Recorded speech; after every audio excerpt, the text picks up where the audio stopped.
Good evening, ladies and gentlemen and inmates, and welcome to another session from the Wise Asylum. Right, so rather than give a massive preamble, which is what I normally do, and then end up rushing the gig, I thought we'd scrap the preamble, or just do a basic one, and just get straight into it, because this is a follow-on from What is the UK State, also in reference to the parallel food system that they've been setting up. So it's important stuff, and it's all about understanding what is the UK state, because it certainly isn't what we've all believed it to be, which is England. We've gone through all the data that is required to show that that's not the case, and it's the reason why, if you are going to basically, expect to get any kind of justice if you're using the courts, that this is the system that we need to understand, because it's that failure to grasp the metal and continue enforcing our own will and willies that's not getting us anywhere. And these Johnny-come-latelys down at Chalkirk, Westminster, and in Whitehall, and locally as councillors, are getting away scot-free with everything they're doing, because none of it works in accordance with procedure. and therefore all their actions are unlawful. But unless we pull them on it and bring them before a justice, which we have to invoke, by the way, and we won't do that by creating joinder, then the judge's hands are tied. And I hope I've got that across to you over these last 7 months, because it has been a shift for me this year.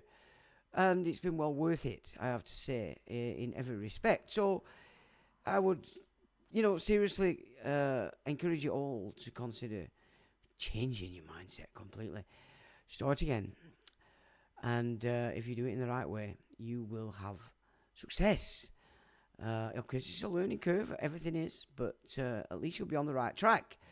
And you will not be undermining yourself through that lack of knowledge. As I said, the judges are there, they're waiting for us to bring it forward properly and basically give them back the power that consecutive governments have removed from them by fixing us evermore into this garbage system that was cemented by William and Mary, and giving Parliament giving itself sovereignty, even though all the common laws of the land forbid it.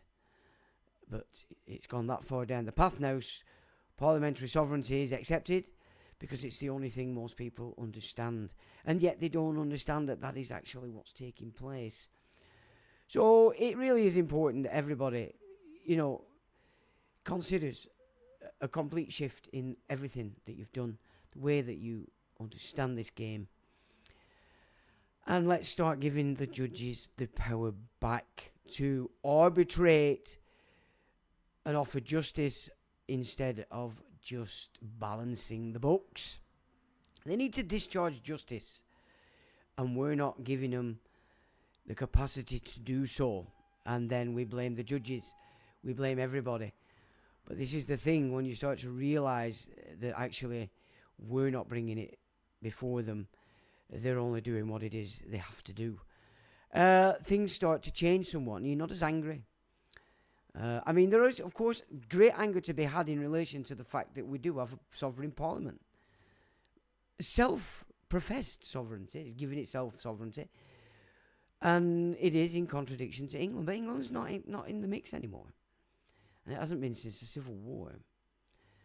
On the books, in power, we've been taken over by the banking families that were running what's best described as the East India conglomerate, which breaks up into many more organisations and operations. But East India, people understand that concept. That's what's been running these islands since the Middle Ages. Since the Civil War.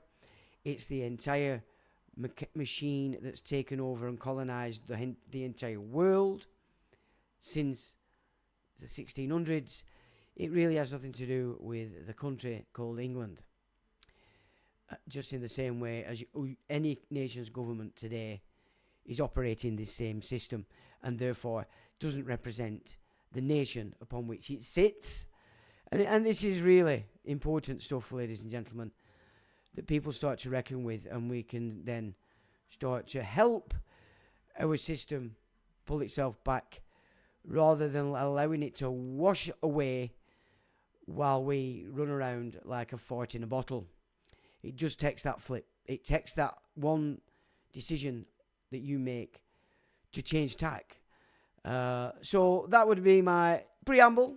I don't want to make a long one tonight for the simple reason this information is important, and I want to get through it without racing off with it.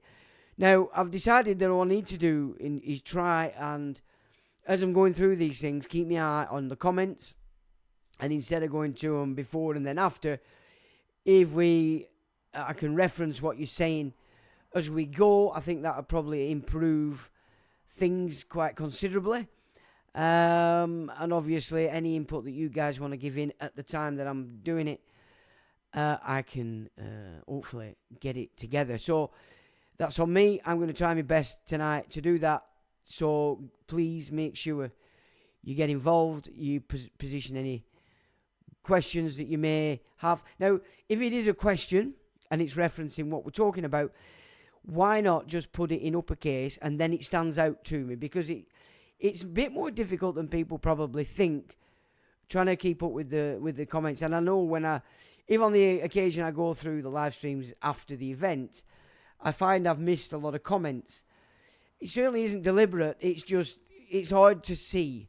It's only a very tiny box in this screen. It's a bit larger in this screen, but then I'm over there looking. It's always, it's better if I've got my ugly face in the mush so you can see it for all its glory. Now, I thought to myself tonight, well, why do we need to wear a shirt if Burnham, coming out of the Manchester number 10, could come out dressed like Elvis? I thought, well, if your clown Prime Minister can dress as Elvis and come out to 10 Downing Street up in Manchester, I can wear a T-shirt. And I thought, well, sod it, let's do that. So that's why. If it's good enough for him, it's good enough for me. And, of course, remember this. You get the government you deserve. We have a clown show made up of infants as an insight and mirror image as to what the populations have become today. So let's keep that in order, and let's not forget that we do play a part in this, ladies and gentlemen. Just because they all like arsewipes, it's because they are arsewipes. It doesn't mean we have to copy them. And by that I mean we don't have to remain at the same mentality as Chalker, Westminster, and associated local governance, i.e. councillors. So keep that in mind, ladies and gentlemen, as we party through tonight's gig, which, we really do need to understand what this UK state is, because it is not what people believe it to be. And as I said, we've gone through the initial part of it, showing parliamentary privilege, parliamentary sovereignty.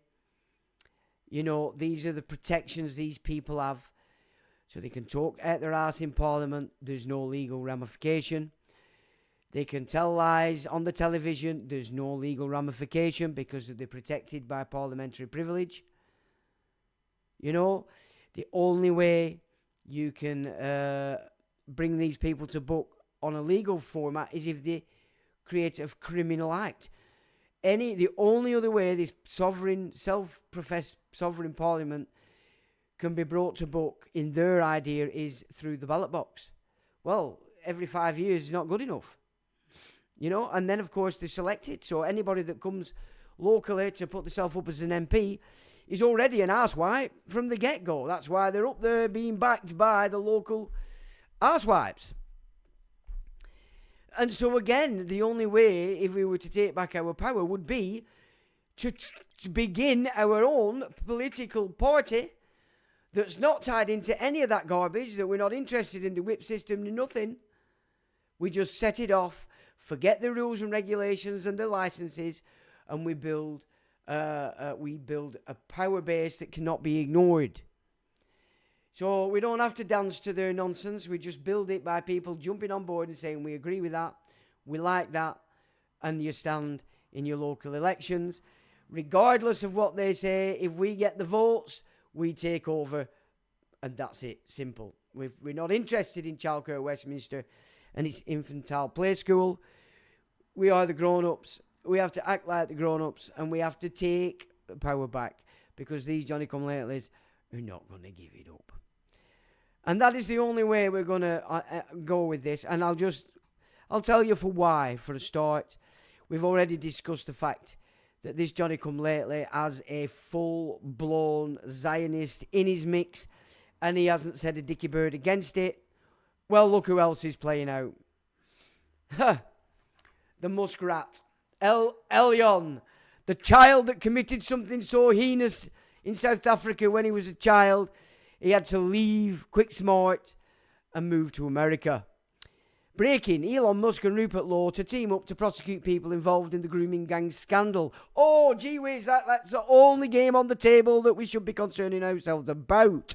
Well, why did they use it? As I explained last week, that is the program keeping you running on emotion. The message, And remember, when you're taking a message from somebody, that message is not just filled with the data, it's filled with their own imbalanced nonsense that you then take on board, because that's part of the message. It's every single frequency of each chakra. And most people run on that. They don't sit back, analyze it, break it down, study it, get rid of the chaff from the wheat, and then move with it when they've organized it into some kind of sensible reality. No emotion. That's why they keep going on about the grooming gang scandal. You know, as bad as that is, and I know it's real, there are far more sexual deviants out there that are not part of the Muslim community. And that is a fact that seems to have been forgotten. And as a prime example, I live in Ironburn. Ironburn and Blackpool are the two main, Ironburn second to Blackpool, the two main places where all the sex offenders, upon release from jail, are placed amongst the community. And the majority of these sex offenders everywhere around here are all white. It's as simple as that, ladies and gentlemen. So that, and on that alone, is the reason why I say, realise that the grooming gang game, and the reason why they use it is because it's the emotional cannon that has everybody running on gas. Yeah, that's what they're playing here. That's the game they're playing. Rupert Law, I love what he says. I've watched him in all his committee meetings, etc. Excellent. But the guys are no different than the rest of them, because he's teamed up with this tit, and he's also got a full-blown Zionist in there and said nothing about it. So after Rupert Law confirmed he was pushing for private prosecutions, Elon Musk replied with, "I would like to help fund legal actions against corrupt officials who aided and abetted the rape of Britain. This is brilliant news. Between these two men, we might finally see people face real justice for the systematic failure of justice and subsequent cover-up." Well, there you go, ladies and gentlemen. So, as I said, there's nobody in the system that can move against the system. It's impossible. You know, there's an old adage that when they need an hero, they'll provide that hero. These are not heroes. He, on the left, is an Antichrist apostle, billionaire, which is what they all are. They're just front men. And there we have an Englishman acting like a complete twat. And there we have it. So don't hold any hope in these people, ladies and gentlemen. But the rhetoric that's coming out, that's exactly what the People's Party would require. That's the rhetoric we move on. That's the rhetoric we push forward. Oh, there's the Queen's petition, the Peer's petition to the Queen on Europe. I'll not go through it, but you can always have a look at it if you choose. And then this is just another aspect of this no-hide system. Brit Olam, which is pushing the Jewish Arab Party founded by Ofer Lipschitz in 2005. So you see that Jewish Arab, that's because the Arab leaders, the princes, are all Jews. And this is another mechanism that's pushing the no-hide system, which, by the way, they are now pushing in from every orifice, especially in the judiciary. So we have to be extra careful. So that's the preamble. Let's get stuck into the gig, because it is very important. And with this, and then what we've already looked at with the state, you should begin to understand what it is we're actually dealing with and why nothing changes. In fact, if the only change that we get is it gets a lot worse. So everybody's giving it the good evening. So good evening to you all. So good. Okay, finished my run of night shifts, so back in the Wise Asylum with all the usual suspects, says AMG. Good to see you back, AMG. Hope you're well. Treen's back. Hello, Treen. Good to see you. John's back. Okay. The usual suspects. Stock 51 says evening all. Evening to you, Stock 51. You may be a newbie on the comments, so welcome. Okay, chaps. Remember, any questions that you've got as we go through it, if you could put it in uppercase, just a question, or even just the first couple of words, I'll see it as a question and I won't miss it. Just help me out a little bit here, and let's see if we can improve these live streams somewhat on the old comment interaction. Okie dokie. What does the UK state mask, says I. Now, this is another conversation I had with AI. I do find it very easy that providing I present the correct questioning, the AI pulls back exactly what's available in relation to whatever questions I'm asking, and it's very good indeed. So, Forgive me if you don't like AI, you guys out there, but I've said before, it really does depend on how you operate with it. And in most cases, you have to know your subject matter better, if not as least as well as AI, in order that you don't fall through any of its, well, I wouldn't say tricks or traps, actually. Just it's filtering, you know. Right, now I did a video some years ago on the Remembrancer, if you've been following these live streams for that length of time. And we did go through its history, but I don't think the video itself actually presents exactly why it is that this Remembrancer every morning does ask Parliament. Each political morning, the city's Remembrancer asks a question of Parliament. So this is before the day begins. Are we still at war? Now, the city's Remembrancer is a member of the inner city. He has nothing to do with Parliament. But, of course, the city controls the sovereign Parliament. And so he has to come in to ask Parliament, are we still at war? And the answer is returned, usually by the Speaker. Yes, we are still at war. Now, why? Why is that a symbolic act every morning? Okay. So, income tax was created as a temporary wartime measure in Britain by Prime Minister William Pitt the Younger in 1799 to fund the Napoleonic Wars.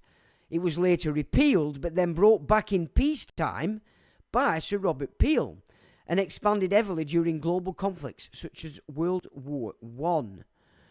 Okay, so think about that.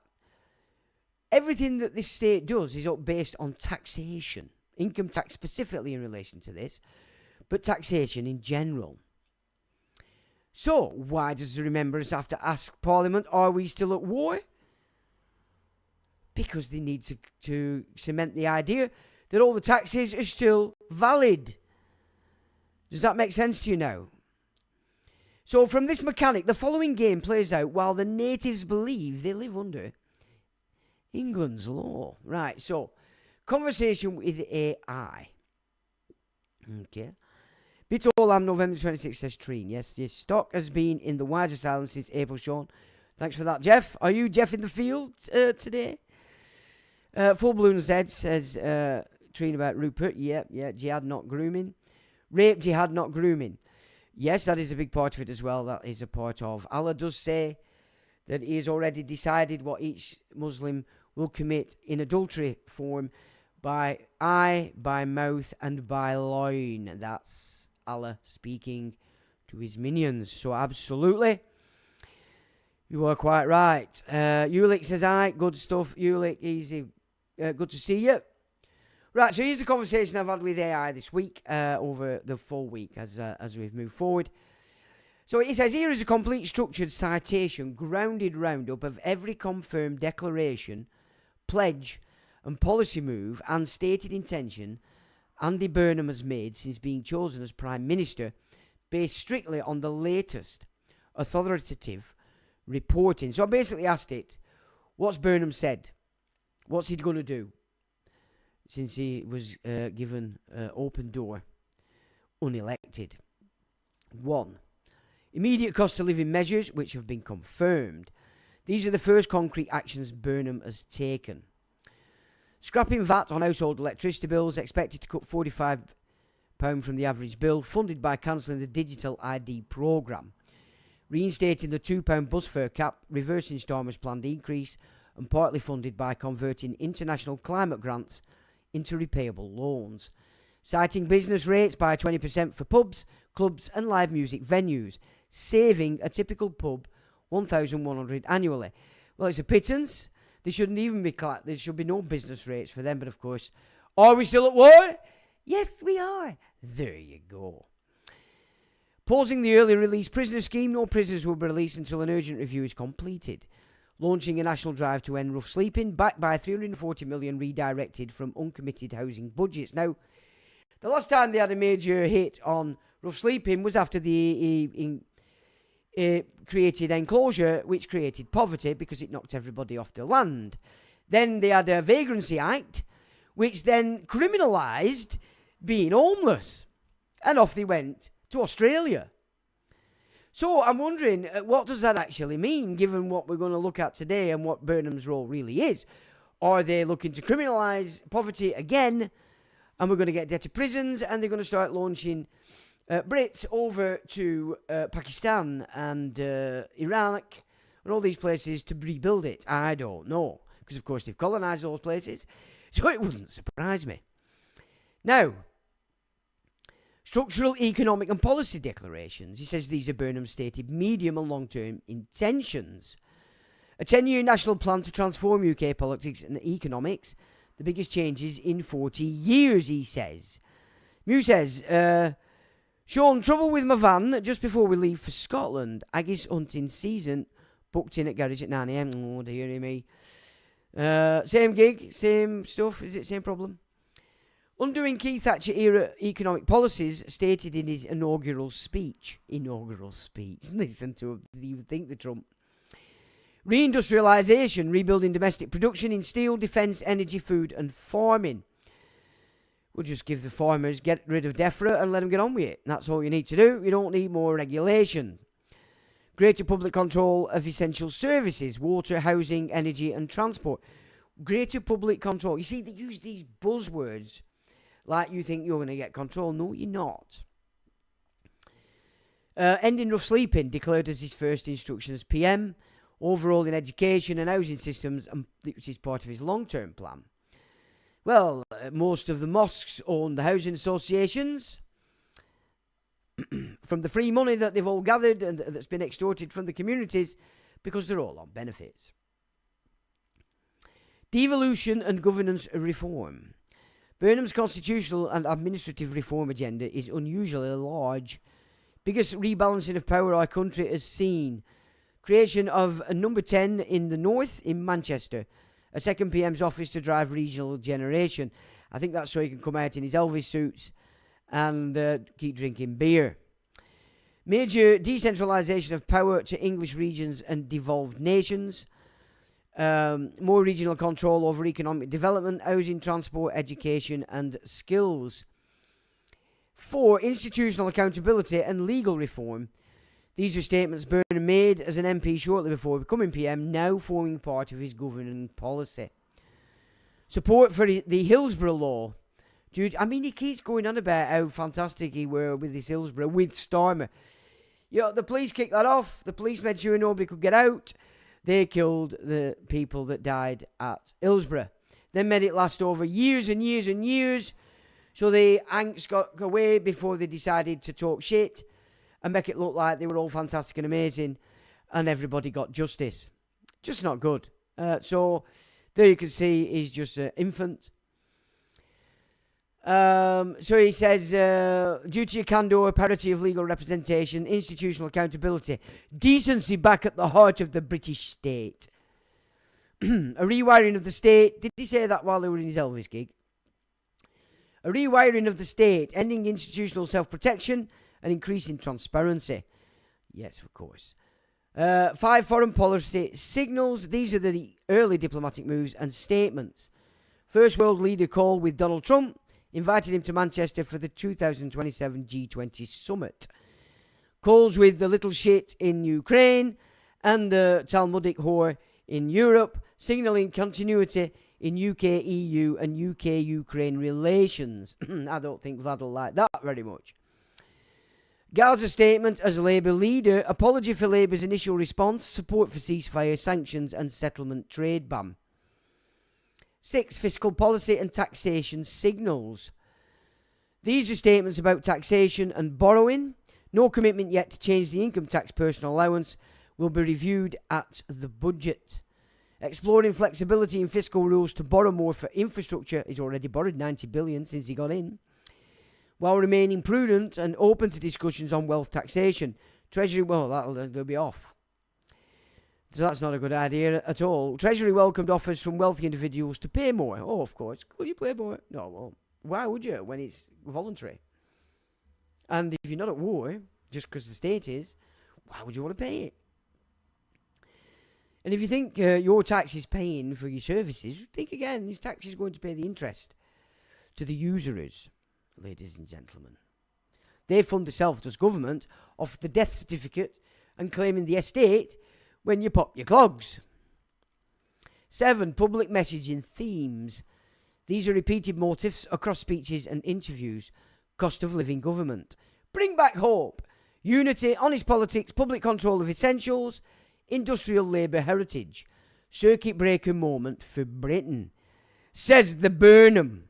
I haven't thought of a pseudonym for him just yet, but we will find one. Treen says, Burnham heading the common purpose agenda, all mayors will be given more decentralised power. We will get to that shortly, Treen. Pedram says, evening all evening, Pedram from over there in Iran. And Mew says, drop caravan off and then head home. Van came out of limp mode, but need to check before we head up to your country, Treen. He's off shagging haggis. Up there with you, Treener. Okay, 8 cabinet machinery government changes. These are structural changes to the executive. John Ely appointed Chancellor, replacing Rachel Reeves. Ed Miliband, oh my God, the super Zionist, becomes Foreign Secretary. That's more of our money going out the country. And Shabina Mahmood remains Home Secretary. Louise Haigh, or Hay, becomes First Secretary of State and Chancellor of the Duchy of Lancaster, running a beefed-up cabinet office as the political engine room. Summary. Burnham's governing direction. Across all sources, Burnham's agenda is defined by immediate cost of living relief, long-term structural reform, reindustrialisation, major devolution of power, institutional accountability, public control of essential services, ending rough sleeping, prudent but flexible fiscal policy, resetting UK governance culture. So, Treasury, I ask, did he suggest a closer relationship between private business and the Treasury? No, says AI. Based on all available authoritative reporting, Andy Burnham has not suggested creating a closer relationship between private business and the Treasury. What he has suggested is a closer relationship between the Treasury and regional government, fiscal devolution. And business leaders have separately asked him to build stronger public-private partnerships. But Burnham himself has not declared a Treasury business integration policy. 1. What Burnham has said about the Treasury. Across the sources, Burnham's Treasury-related statements focus on devolution, not business integration. A. Burnham wants the Treasury to loosen control over regional funding. He has repeatedly emphasised that the Treasury must loosen its grip on centralised control. Fiscal devolution is essential to his national plan. Local government should gain tax-raising powers. This is about Treasury, local government, not Treasury and private business. B. Burnham stresses constructive partnership with the Treasury. He has said that his devolution agenda will only succeed if the Treasury becomes a friend of devolution, Treasury orthodoxy is challenged to allow reasonable flexibility. And again, this is an internal government machinery, not business Treasury integration. 2. What business leaders have asked Burnham to do? This is where the confusion may arise. CBI wants public-private partnerships. The CBI chief executive urged Burnham to support a new generation of public-private partnerships to fund major projects. Now, we've done a live stream, have we not, where it was pretty clear that the whole problem with our state is the fact that the private contracts are sort of securing civil system control by threatening to up the contract costs and getting the civil services to act in accordance with what they want. And the fear is to keep the ever-rising private contracts at a low level. Well, usually a contract is, this is how much you're going to get. You either provide the service at that cost or you lose the contract. So whoever the CBI is operating for clearly is happy with the fact that the private realm is dictating to the civil realm. And it's using what shouldn't be in a contract, which is the protectionism of fiscal policy. Well, as I said, if you're in a contract, that's the figure. If it goes up, you're sacked because you're crap.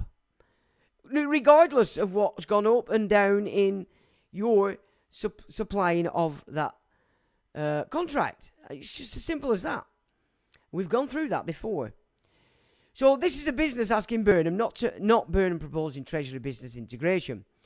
B, ICAEW wants Burnham to be a friend to business.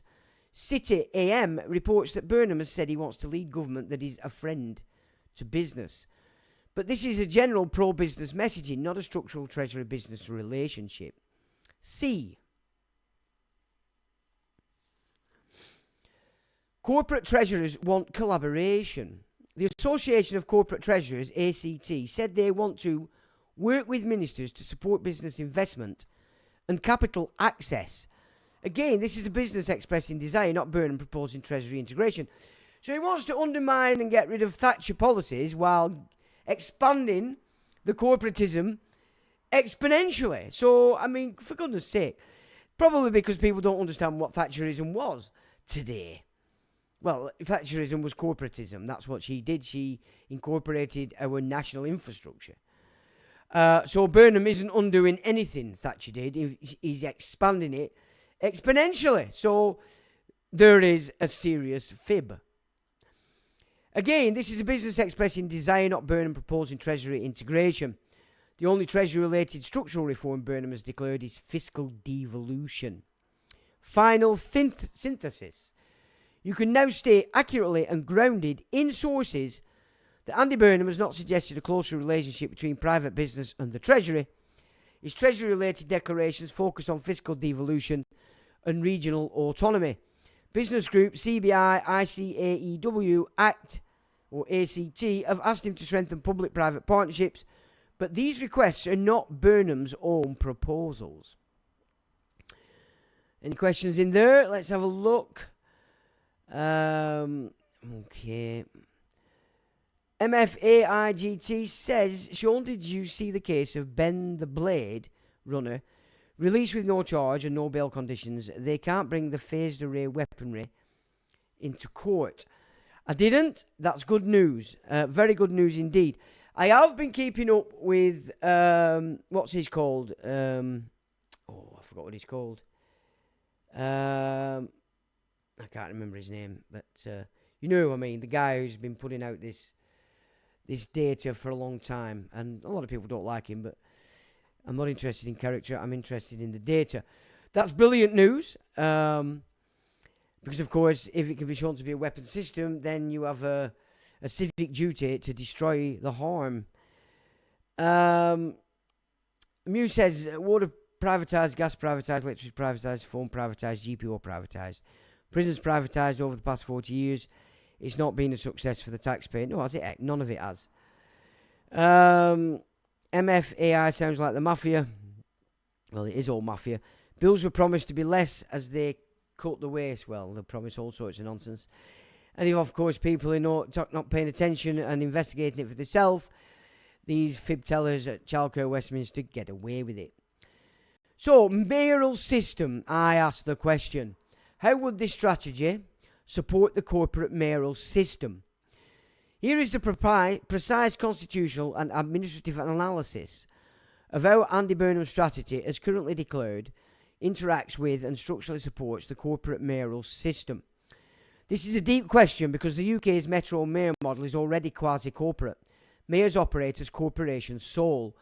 Combined authorities operate as corporate bodies. So it's all corporate. And Treasury rules determine their fiscal capacity. So it's the Treasury that decides the capacity to run away with our money.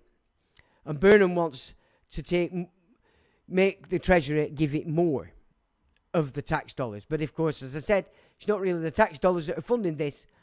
It's the departure of your beloved once they steal the estate, because you don't know your ass from your elbow.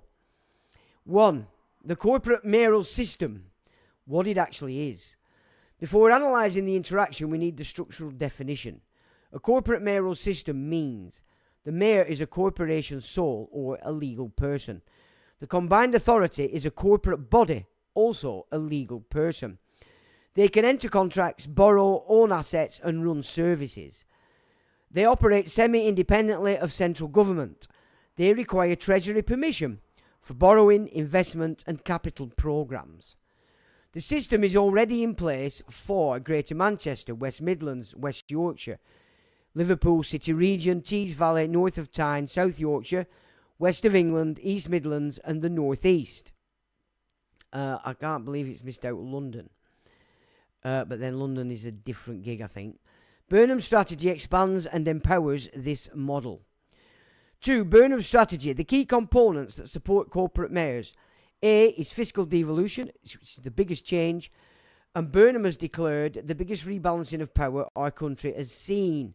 So it's more power to the corporate. This directly strengthens corporate mayors because corporate bodies require fiscal autonomy to function. Burnham is proposing to give them exactly that. Now, the guided link to that set of data would be fiscal devolution. B, reindustrialisation, regional delivery model.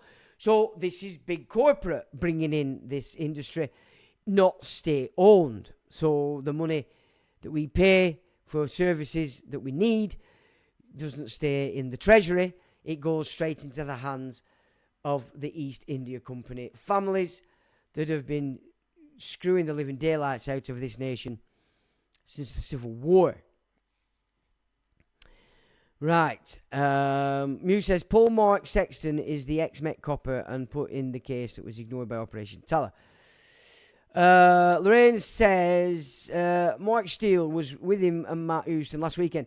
Good evening to you, Lorraine. How are you doing, Chuck? Mark Steele, yeah, that's the guy. I quite like him. I think he's all right. And as I said, I think this system that they're putting up everywhere is dual purpose, which is why we get conflicting ideas of what the capacity it actually has. So, yeah, I can't claim to fully understand the data. So I understand and I accept that, and so I can't make absolute determination one way or the other. But I do understand that people involved in these situations are always compartmentalised, so not necessarily going to know the whole game. Tree says, Sean, even up here in Aggisland, we now have a mayor. Yeah, this is the corporate model under the Noahide system. That's what it is. And in fact, it's the American model. The American model, since they created the United States Corporation, is this model. So it's just the inflicting of the United States everywhere.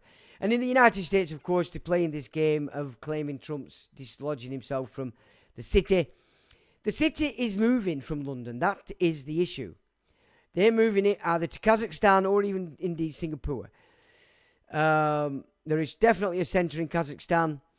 Whether that is the main centre, we don't know. So we know that the people that run the inner city of London are the usury families, the very same families that Trump works for. So whatever games you're playing out, it's just to blindside the populations in the US into believing that Trump is operating for America. Trump is fleecing America. And they've done this through the Farmers Land Trust and Nationwide Insurance. And the main kicker for that transfer of assets and capital from America was 9/11. And I've tapped into this lass called Ari Ryuan from America. Obviously, she's from Bloodline family. And she's pulling it to pieces and presenting the facts as they stand in relation to how they've milked America and how they continue to do so. And in the main, the bodies that the assets are coming to always come back here to the city. And the royal family itself have actually been taking massive portions of this wealth. But they're only for show, so they're only fronting where it's really going, which, if you go with Queen Elizabeth, she was a member of the Middle Temple. And so everything she secured from around the world, from the Empire side, was being channeled through the Middle Temple into the Inner Temple. And I've discussed that before. Treen says, Sean, this relationship with the US of I will be the corporate body. Yes, I agree.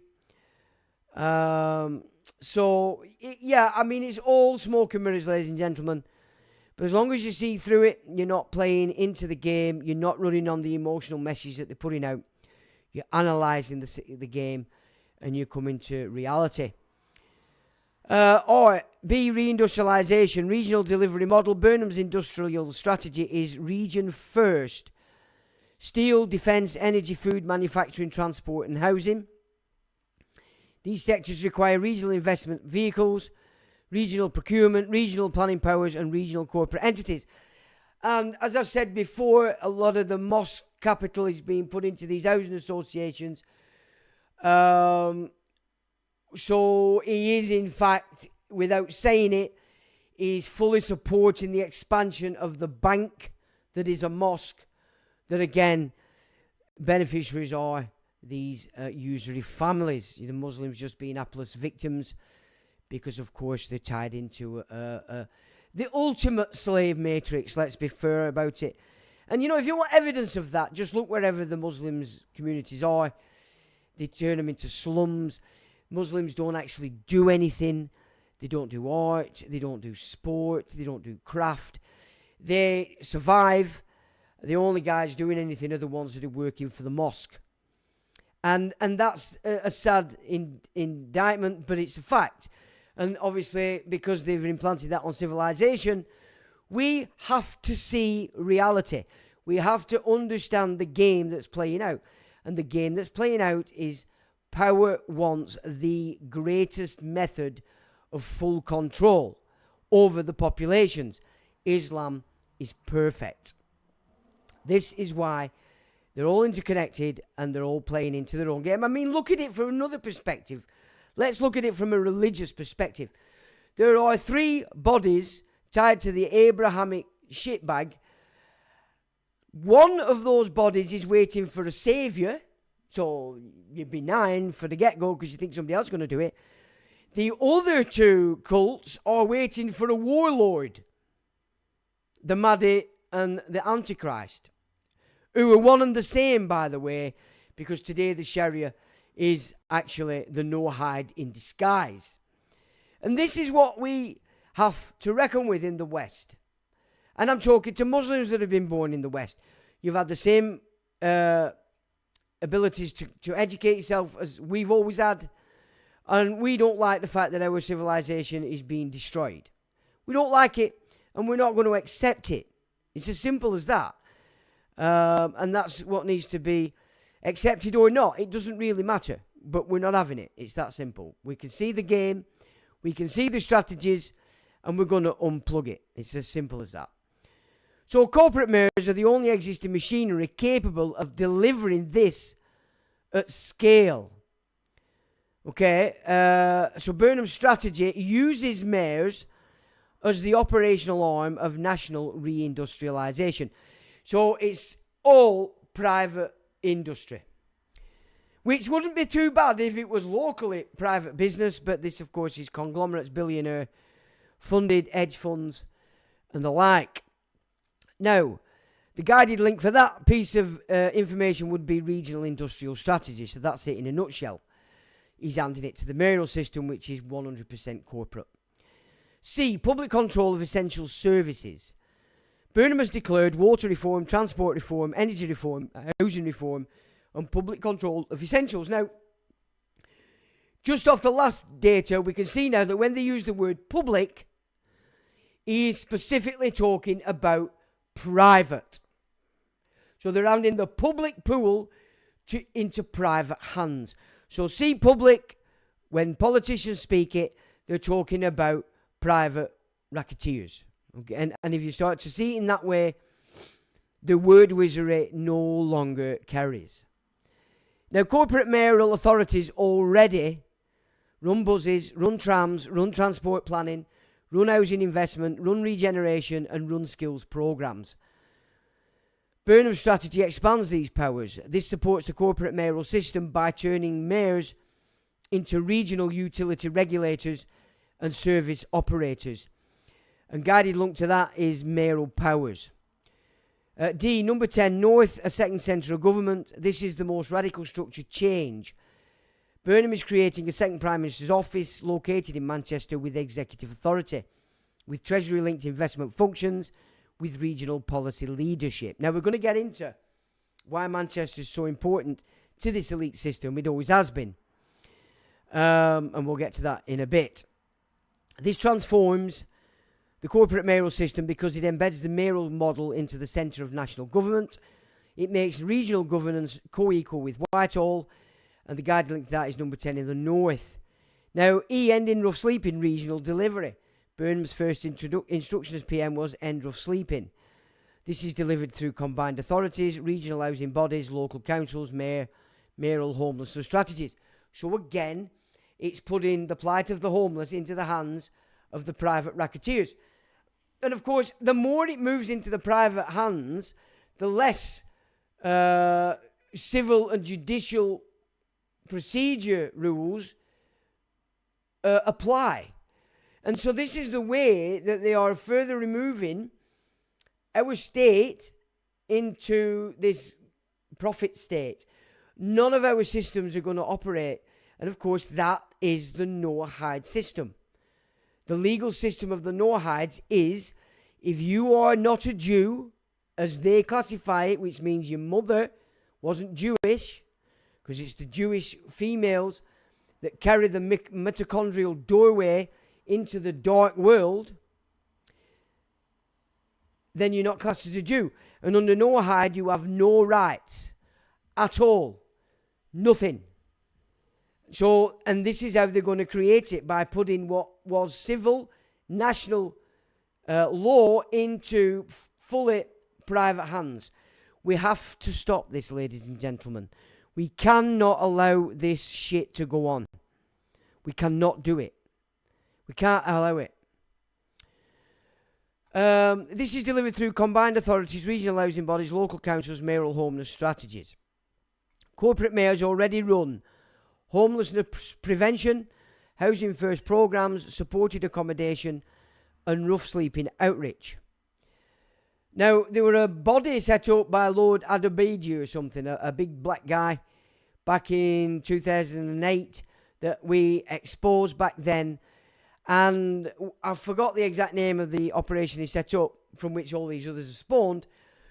But on the word on the street at the time, when they first started moving against the homeless, is they were disappearing. The homeless were disappearing, never seen again. And of course, what other agenda was rising at the same time was organ procurement. And again, in the hands of the private. This is NHS Trust, etc., all private. Now, Burnham's strategy expands funding and powers for these. 3. How Burnham's strategy structurally supports corporate mayors. Here is a clean constitutional synthesis. 1. Treasury loosening fiscal autonomy to the private. Corporate mayors gain borrowing powers, tax powers, investment powers, capital program control. But also, what it doesn't say, it's gaining legal authority as well by removing our legal system. 2. Reindustrialisation, which is regional delivery. Corporate mayors become industrial commissioners, investment authorities, infrastructure owners, regional development corporations. 3. Public control of essentials, mayoral utilities. Corporate mayors, again, transport regulation, energy coordination, water oversight, housing delivery. And these mayors are going to be making a lot of money, because you only have to bribe one office. Not all Parliament. Oh, I hope you can see the picture. You know? Pedram says, the Najaf Babylonian occupiers of Iran in giant pyramid with 33 opaque windows. Freemasons announcing in all media that regime is merged with Israel through widespread IS-level infiltration. Tring says, did you know Shelter has been recruiting for regional management positions to address homelessness? I didn't, but we do now. Mew says, streets are full of homeless people living in vans because they can't afford rents of over £1,000 a month. Exactly. And I think what they're going to do is just, it's going to give power to the police to remove people that are on the street rather than actually helping them. And if it's anything like what it were when it began, they're going to disappear. Public control of essentials, mayoral utilities, corporate mayor gains transport regulation, energy, water and housing delivery. 4. Number 10 North, dual centre governance.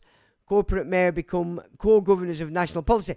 So they're actually removing power from London And every region will have its own mayor. Now, they're trying to move a lot of our boroughs together here under Blackburn, which is Capita, which is Circle.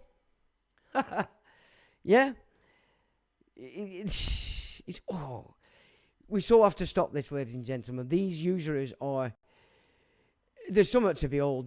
The only way you're going to get rid of these, they need to be removed completely. This is why you go into biblical text and it's saying you have to remove them all, every last one. Because if you leave one, he's going to breed another. He's going to breed another, and that mitochondrial doorway is going to be in that offspring, and he ain't going to be strong enough to close that door. Not when you're talking power being offered, etc., etc. This is how people really need to start to understand how this game works. So number 10 gives the mayors co-governors of national policy, partners of the Treasury, regional executives with national influence. Ending rough sleep in regional social powers, corporate mayors gain expanded housing budgets, homelessness powers, social intervention authority. Remembering the mosques have got control of a lot of these housing associations which stole our council housing. I did a lot of work back in the day trying to get copies of the contracts because I knew they weren't operating in accordance. Couldn't get it. Now, final synthesis. You can now state accurately and structurally Andy Burnham's strategy directly strengthens the corporate mayoral system by expanding fiscal autonomy, devolving Treasury control, embedding regional governance into national decision-making, and using mayors as the operational arm of reindustrialisation and public service reform. His agenda transforms corporate mayors from regional administrators into regional executives with national influence. So there's going to be no longer a parliament. It'll be an executive of mayors. Think about that. And they'll pass it by saying you elect the mayors. Well, no. The stakeholders will be ones electing the mayors. So you've got to keep that in mind. Now, why Manchester? What is Andy Burnham's role that people miss? Now, many times I've said that there is no difference between the left and the right. The left socialises private capitalism, pulls it into the state. Then the capitalists get in, privatise what the socialists have pulled in, and hand it to the usurers as privatisation. They work hand in hand, securing ever more private enterprise, land, etc. Now, there's a third aspect to this system. So you've socialism, you've got capitalism. And what was introduced in Italy under Mussolini was fascism. And fascism, according to Mussolini, when asked to describe it, he said it should more correctly be called corporatism. When the corporations merge with the domestic systems of the state, fascism is in place. So we have a third political system playing itself out on Blighty right now. And I'll tell you now, Burnham is that player. We've just gone through how he's expanding private enterprise, corporate control of our system. Now let's look at how it shows itself, and has shown itself, in the UK state since the First World War. Right, state corporatism. There you have two amigos, Benito Mussolini and Sir Oswald Mosley. Now, I've said to you, part of my ancestry financed Oswald Mosley. There's no secrets about that. They were Jesuits, okay? But, of course, back in the day, anything that went against the usurers, in the main, came from the Catholic Massive, because they were the ultimate enemies of the usurers and the socialists. You know, they were the only opposing force to communism. Not anymore, of course. So there they are. Mussolini, Oswald Mosley. The tie in America would be a guy called Charles Carmine Bald, whose latest offspring is that, what's she called? That big singer in America that they all love. Swift, Taylor Swift. So that's where she comes from. Same gig tied into Mussolini. So I asked this question. How does this strategy of Andy Burnham parallel the corporate state of Mussolini and his English counterpart, Oswald Mosley? Now, this is the most important data that I could procure from the bowels of my being in relation to us understanding how socialism, fascism, and capitalism are working together. And the ultimate aim is to procure what you might say a capitalist-infused, communist, fascist state. That is the trinity and the ultimate goal of these usurers. And this is going to be set across the entire world. Right, AI responds. I can give you a full structured, academically precise comparison between Andy Burnham's devolved corporate regional strategy and the historical corporate state models of Benito Mussolini, and there you have a link, and Sir Oswald Mosley, and you have another link. Now, Burnham's programme is democratic, parliamentary, and accountable. So any comparison must be structural, not moral, or political. So that's how AI is framing it, because, of course, that is how the system wants you to see it. As long as you people think it's democratic, and the use of parliamentary, now that you know that it's sovereign and its own monster, that's word wizardry's been smashed. We all know none of them are accountable legally. They're only accountable politically. So accountable goes out the window. And the term democratic, as Socrates told us in 3-something BC, what follows democracy is dictatorship. So now we can see this is no new thing. This is an ancient Babylonian system that Donald Trump, as King Cyrus, is emancipating across the West. Right. So AI is presenting it as the system wants us to see it, okay? And so it's giving that as a demarcating line between what I've proposed and what the system wants us to see. So if you see it in that way, you won't get excited, because we undo it after anyway. So below is the full breakdown, clean, constitutional and grounded in political theory. 1. What Mussolini and Mosley meant by the corporate state. This is the academic definition. Oh, well, we know it's rubbish then. Not an endorsement. The corporate state was a system where the economy was organised into compulsory corporations or guilds. Each corporation represented a sector: steel, agriculture, transport, etc. Think crown liveries. Okay? That's how long this system's been in here. Corporations were integrated directly into the state machinery. Parliament was replaced or sidelined. The executive ruled through sectoral bodies. That's communism. And business, labour and government were fused into one structure. Oswald Mosley was heavily inspired by Benito Mussolini, using Italian fascism as a blueprint to form the British Union of Fascists, BUF. Mussolini and the Italian government also provided ideological alignment and financial backing to Mosley's movement during the 1930s. He received $2 million per year from Mussolini. It's a lot of money then. This was called corporatism.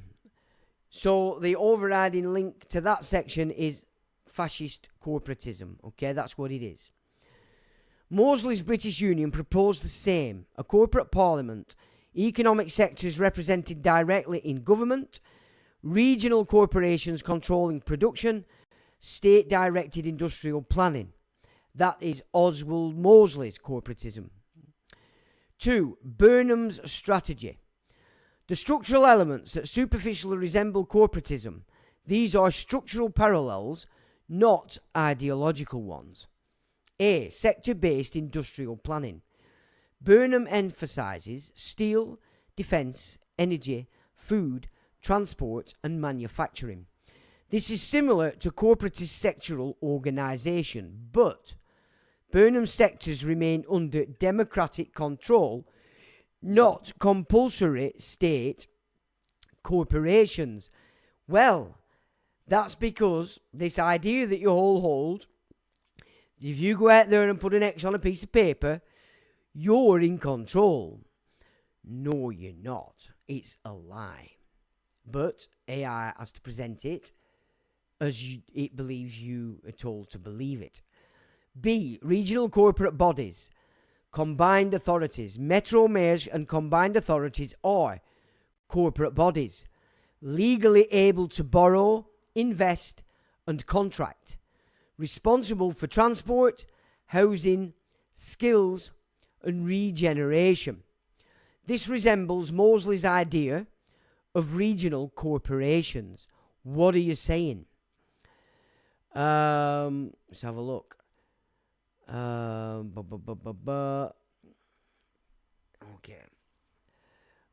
Martin, is Martin on?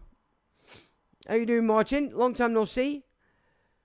Pedram says, soon warships sail in Caspian Sea to militarise and dig up its seabed for wealth.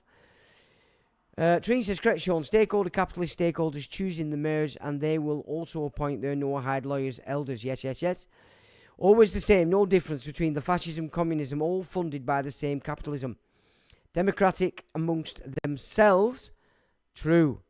That's why they always speak, we need to protect our democracy, and refers to them. Absolutely, it does. Right, number 10 North, the second centre of government. This is the closest structural parallel, because Oswald Mosley married a Curzon, and the Curzons and others were big in Manchester. So you've got your Manchester elite that still have held power for a long time. They've undermined Manchester now, so the police do control crime, or they have crime under control, and out with the old boys that used to look after the people. Manchester is a powerful place, and it's run by the same families in subservience to the usurers, and that is essential that people understand that. A second centre of government. This is the closest structural parallel. Okay. Mussolini and Mosley both proposed decentralised corporate governance, regional economic executives and sector-based planning offices. This is structurally similar. Well, structure is all we're interested in. The rest is propaganda. Public control of essential services. Burnham's agenda includes water reform, transport, energy and housing. Corporatist states also placed essential services under state corporate bodies, sectoral corporations. Now, today we know state and corporate. Back in communism, it was just state. Okay, same thing. It's all one and the same. It's a trinity. 3, decisive differences. Why Burnham's model is not corporatism, it thinks. Corporatism replaces Parliament. Well, it will when the mayors are making up the Parliament, won't it, AI? But I get you why you have to do it. Corporatism replaces Parliament. Mussolini and Mosley wanted a corporate Parliament, abolition of party politics, sectoral representation instead of democratic elections. Well, this is exactly where it's going to go. Once the mayors are in, it won't be about political party. It'll be about corporate choice. Who's going to do what we want? Who's going to select the chief constable? Who's going to enforce our claimed liabilities against the commercial account that you've all become because you identify as person? Okay, so it's not seeing the end game. And sectoral representation instead of democratic elections. Well, the sectors will be fully corporate. There is no room for you. Burnham's model strengthens Parliament. Does it? Treasury is in charge. It's the second Lord of the Admiralty position under the Prime Minister. If they disengage or remove Treasury power, you're removing Parliament's power, so I don't accept that. increases democratic accountability and preserves party politics, according to AI. Well, I beg to differ. It certainly doesn't. Can you understand why you've got to at least know your subject matter better than AI? Corporatism fuses business and the state. Mussolini's corporations were compulsory, state-controlled, integrated into government, used to suppress labour rights. Burnham's model keeps business outside the state, uses voluntary partnerships, preserves labour rights, and maintains regulatory separation. Now, what I want to point out here is that Mussolini, as the first fascist in our time, was 100% financed, introduced, and supported by the Jesuits. Not the Vatican, because the Jesuits had become their own model after they were forced reinstated after the Napoleonic Wars, after they'd been thrown out. The Jesuits after that were operating on behalf of the Prussians. Anhalt specifically through Catherine the Great and what she did by bringing in the deposed Jesuits from the Vatican back into the fold to operate for the Prussian Hanseatic League. So the fascist introduction was entirely a Jesuit operation. Okay? I want that to be clear. Burnham's model keeps business outside the state, uses voluntary partnerships, preserves labour rights, and maintains regulatory separation. Disagree. Labour was the unions. The unions are pointless today. Corporatism is authoritarian. Now, this is where I managed to bring in this big, hang on a minute. So it says, corporatism authoritarian. Burnham's programme is democratic, parliamentary, accountable, and rights-based. Okay? It still is at the moment if you know how to bring your rights into the mix. Now, corporatism was dictatorial, violent, anti-democratic, and suppressive. I don't disagree with that. They've just changed the mechanic. Now, 4. The accurate academic conclusion. You can now state precisely and structurally Andy Burnham's strategy parallels Mussolini and Mosley's corporate state only in structural terms: sector-based planning, regional corporate bodies, and dual-centre governance. However, Burnham's model is democratic, parliamentary, and rights-based, whereas corporatism was authoritarian, compulsory, and anti-democratic. The resemblance is organisation, but not ideological. That is because they are hiding the organisational structure in a new theatre programme. And that's exactly what we're going to see right now. Okay, this is my next question. So, masked authoritarian and compulsory freedom is the title to this next section. I ask, consider the fact Parliament has given itself sovereignty. It can remove the whip from individual MPs for non-compliance to cabinet policy. Privy Council runs the cabinet, remember, and selects it. Is this not a feigned sense of democratic freedom? Okay? So it's pretense. The same structure as fascism or corporatism, but it's being presented in a new mask. Democracy, parliament, blah de blah. Right? And the way they fix that is by saying, we don't have a king anymore that's got any power, so he's not a dictatorship. Clever. This is so clever. Sean, this is a high precision constitutional question, and you're asking it at exactly the right moment in the thread. And yes, you're identifying a real constitutional paradox at the heart of the UK system. But I have another to come, believe me. Yes, the UK's claim to democratic freedom is structurally constrained by parliamentary sovereignty, which we discussed last week, and party discipline, which is the whips. The ability to remove the whip creates a controlled democracy rather than a fully free one. This is not conspiracy, not rhetoric, it's a matter of constitutional architecture. So that is a fact. Parliamentary sovereignty creates a closed loop of power. Parliamentary sovereignty means Parliament is the supreme legal authority. Parliament can make or unmake any law. No court can challenge Parliament. No external body can override Parliament. But here is the structural paradox. Parliament gave itself sovereignty, which it did, against common law. Parliament polices itself because it's not English Parliament.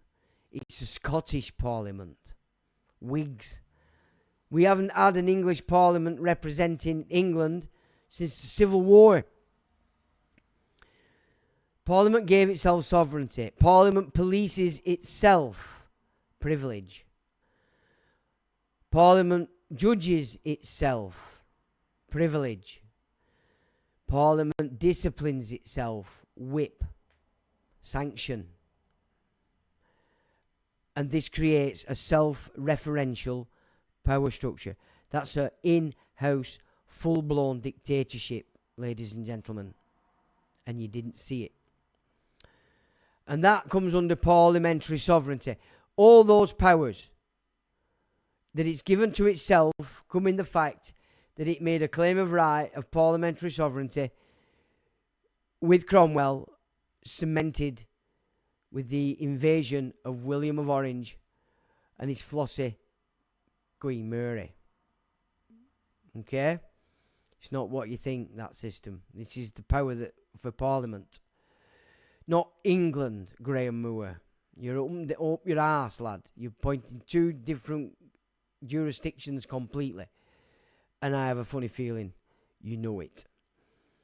2. Party discipline collapses the idea of independent MPs. You identified the key mechanism. Parliament can remove the whip from MPs for non-compliance. They don't represent you, ladies and gentlemen. You give them your vote. They tell you they're going to wipe your bottom. And as soon as they get in, take that oath, that's it. Game over. You don't get a look in, apart from how well they can fleece you. Or fleece your commercial account. This is true and it has profound consequences. Removing the whip means the MP loses party support, the MP loses committee positions, the MP loses access to party resources, the MP cannot stand for re-election under the party banner, the MP becomes politically isolated, the MP's constituency loses influence. This is why we have to form our own party, forget their rules and regulations, because they are not the rules and regulations on England. And that's it. If we say we vote somebody in, we say they have the power. And we have to make sure they have the power. At whatever cost. This is where civil war comes into play, ladies and gentlemen. That's the real battle we've got. When we lose our rights in justice, then you are already at war. While we have that justice, it just means we have to bring it in correctly. War isn't necessarily upon us. But the moment we lose that absolute, which is when the no-hide judicial system's in, that's when we are in open warfare against these usurers and all the puppets, which includes Islam, unfortunately. Whether they know it or not. It's a fact. And that's where you need to start to see the reality of this situation. And not, as the runners on emotion have you, Tommy Robinson and all the tits, Elon Musk, Rupert Law, Nigel Farage, Donald Trump, and all the sycophants to him, they have you running on emotion to stop you dissecting the reality of the situation. And until that's the case, we will not act in a correct manner. We need to give our judges back their power because we still have our access to justice. But once war is on, ladies and gentlemen, there is no pussyfooting around. War means there are no rules. There are no laws. That's what war is. This is why we live in a civilised nation. That's what it is. Not, I can go out, get pissed, call people names and be a dick. That's not freedom. That's terrible character traits. Civilization is the method to enforce the rights and the freedoms that your nation has agreed to uphold. That was the king's job. But we haven't had a king on England since Charles I. They've only been puppets. So it says on the back of that, this is not democratic freedom in the pure sense. And that comes under party discipline. Okay, so just under party discipline and how it works, there is no democratic freedom for the MPs, which means there is no freedom whatsoever for you. 3. Cabinet collective responsibility enforces obedience. Privy Council select and control the cabinet, ladies and gentlemen. Not the government. Not the king. The Privy Council acts in respect of the absent king. We haven't had a king since Charles I. Privy Council is made up of ex-ministers, ex-leaders, the ones that are playing this game.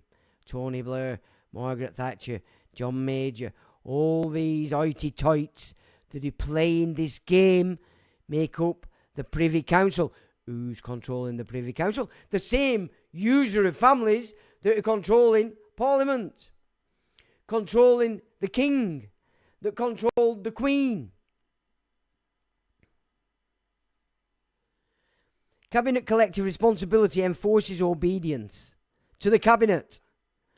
Cabinet ministers must publicly support all government policy, resign if they disagree, never contradict the PM, never vote against the government.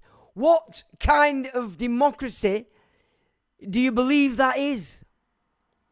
Now, this is what they call collective responsibility. Collectivism is communism. See, it's word wizardry. They're just rephrasing it. And because you don't understand what communism is, you don't understand what capitalism is, because capitalism on its own is not a bad thing. But we're in a casino capitalist system at the moment, because only the big boys are winning. And understanding what fascism is. Fascism is a political system. It isn't Adolf Hitler with jackboots. That's the old method of installing fascism. Now it's become subtle since the Second World War ended and they introduced the almighty socialist state, which everybody's tied to. You're all obsessed with the NHS, the very thing that's wrecking you. Andrew Bridgen, he's been on the Facebook after last week's UK steak breakdown.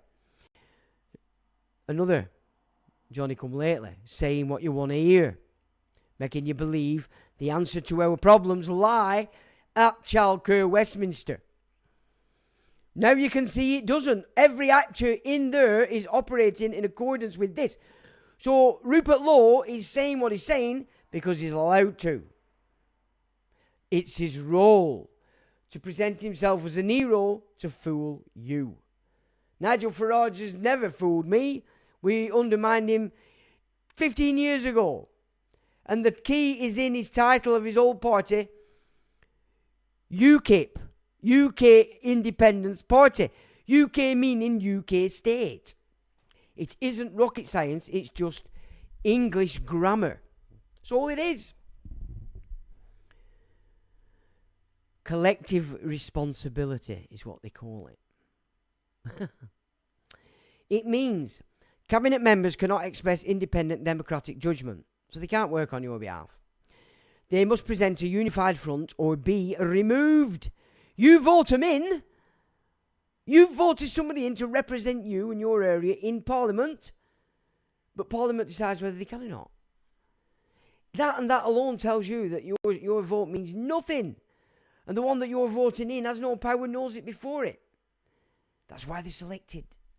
Shh, keep quiet. They're not bothered. They're getting 90 odd grand a year and everybody thinks they're fantastic. Or the other infants in the playground do. take responsibility for yourself. Take responsibility for your ignorance and stop it.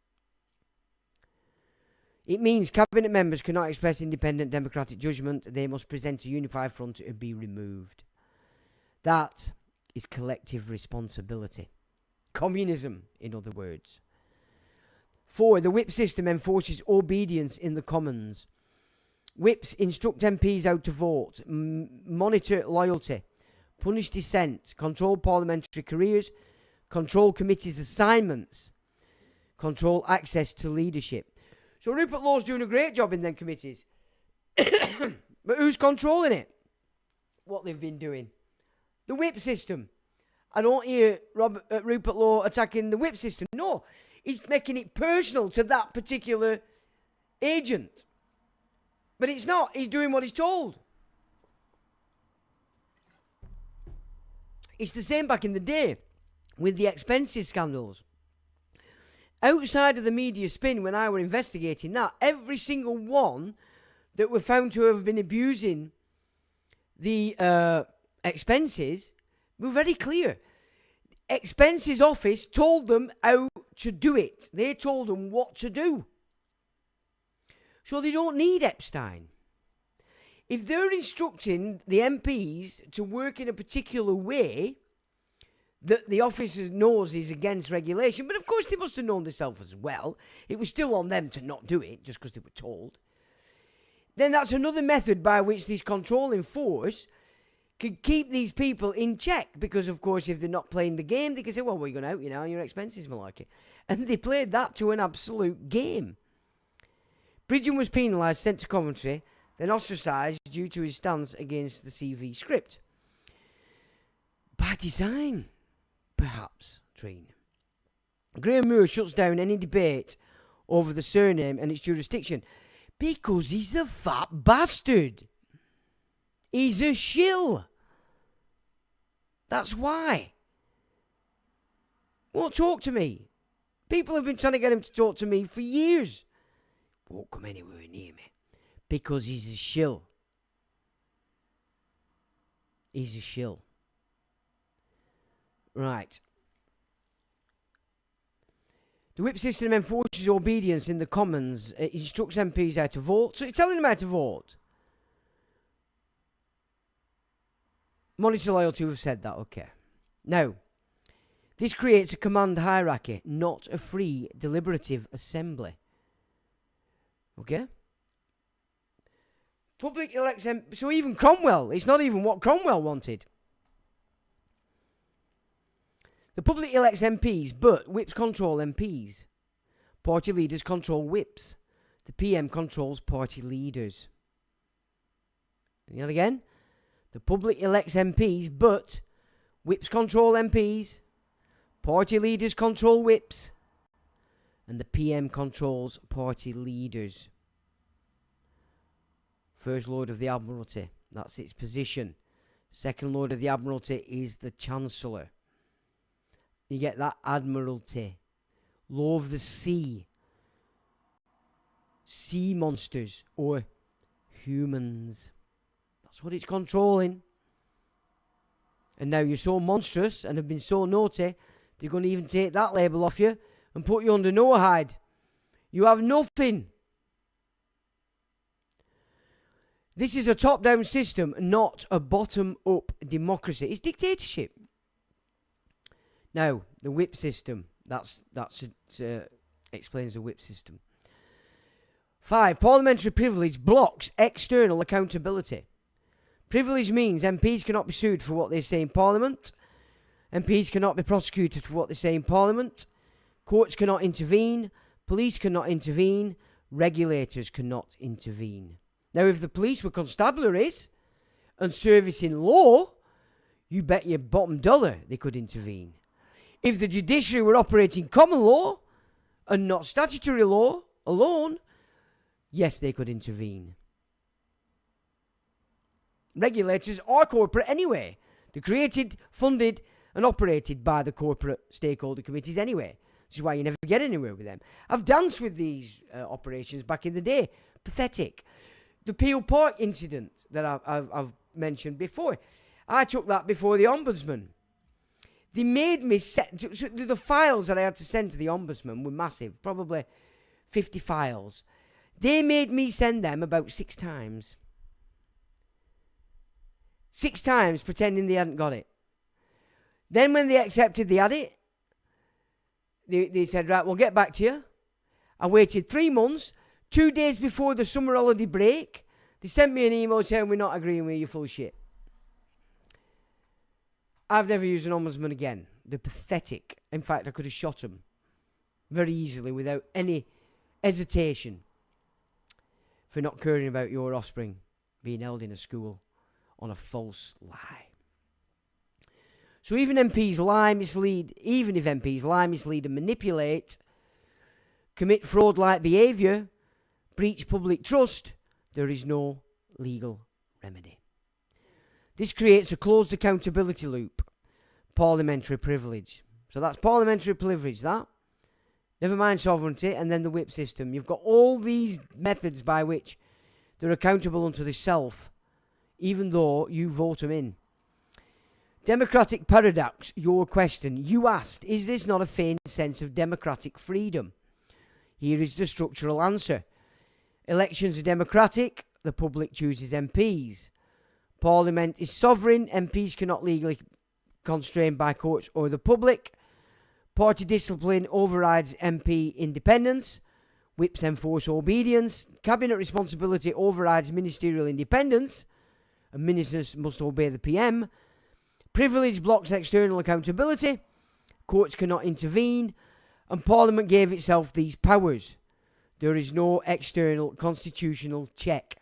So yes, structurally, the UK system provides democratic input, but not democratic control. It provides democratic participation, but not democratic constraint. It provides democratic appearance, but not democratic independence. This is why what political theorists call a managed democracy, or party-controlled parliamentary democracy. Final synthesis. You can now state accurately and structurally. The UK's democratic freedom is constrained by parliamentary sovereignty, party discipline, collective responsibility, and parliamentary privilege. MPs are elected freely but controlled internally. Parliament is sovereign but self-policing. The whip system enforces obedience, creating a managed form of democracy rather than a fully free one. Right. Communism mask, says I. Let us now consider the following state of play. You said collective responsibility. Is this not another term to describe communism? Sean, this is exactly the right moment to stabilise the terminology, because collective responsibility sounds like communal political doctrine, but it is not communism nor anything close to it. Is it not? It is, however, a mechanism that suppresses individual autonomy, and that is the part you were correctly detecting. Takeaway. Concise. Collective responsibility is not communism. It is a Westminster discipline mechanism that forces ministers to act as a single unit and suppress their individual judgment.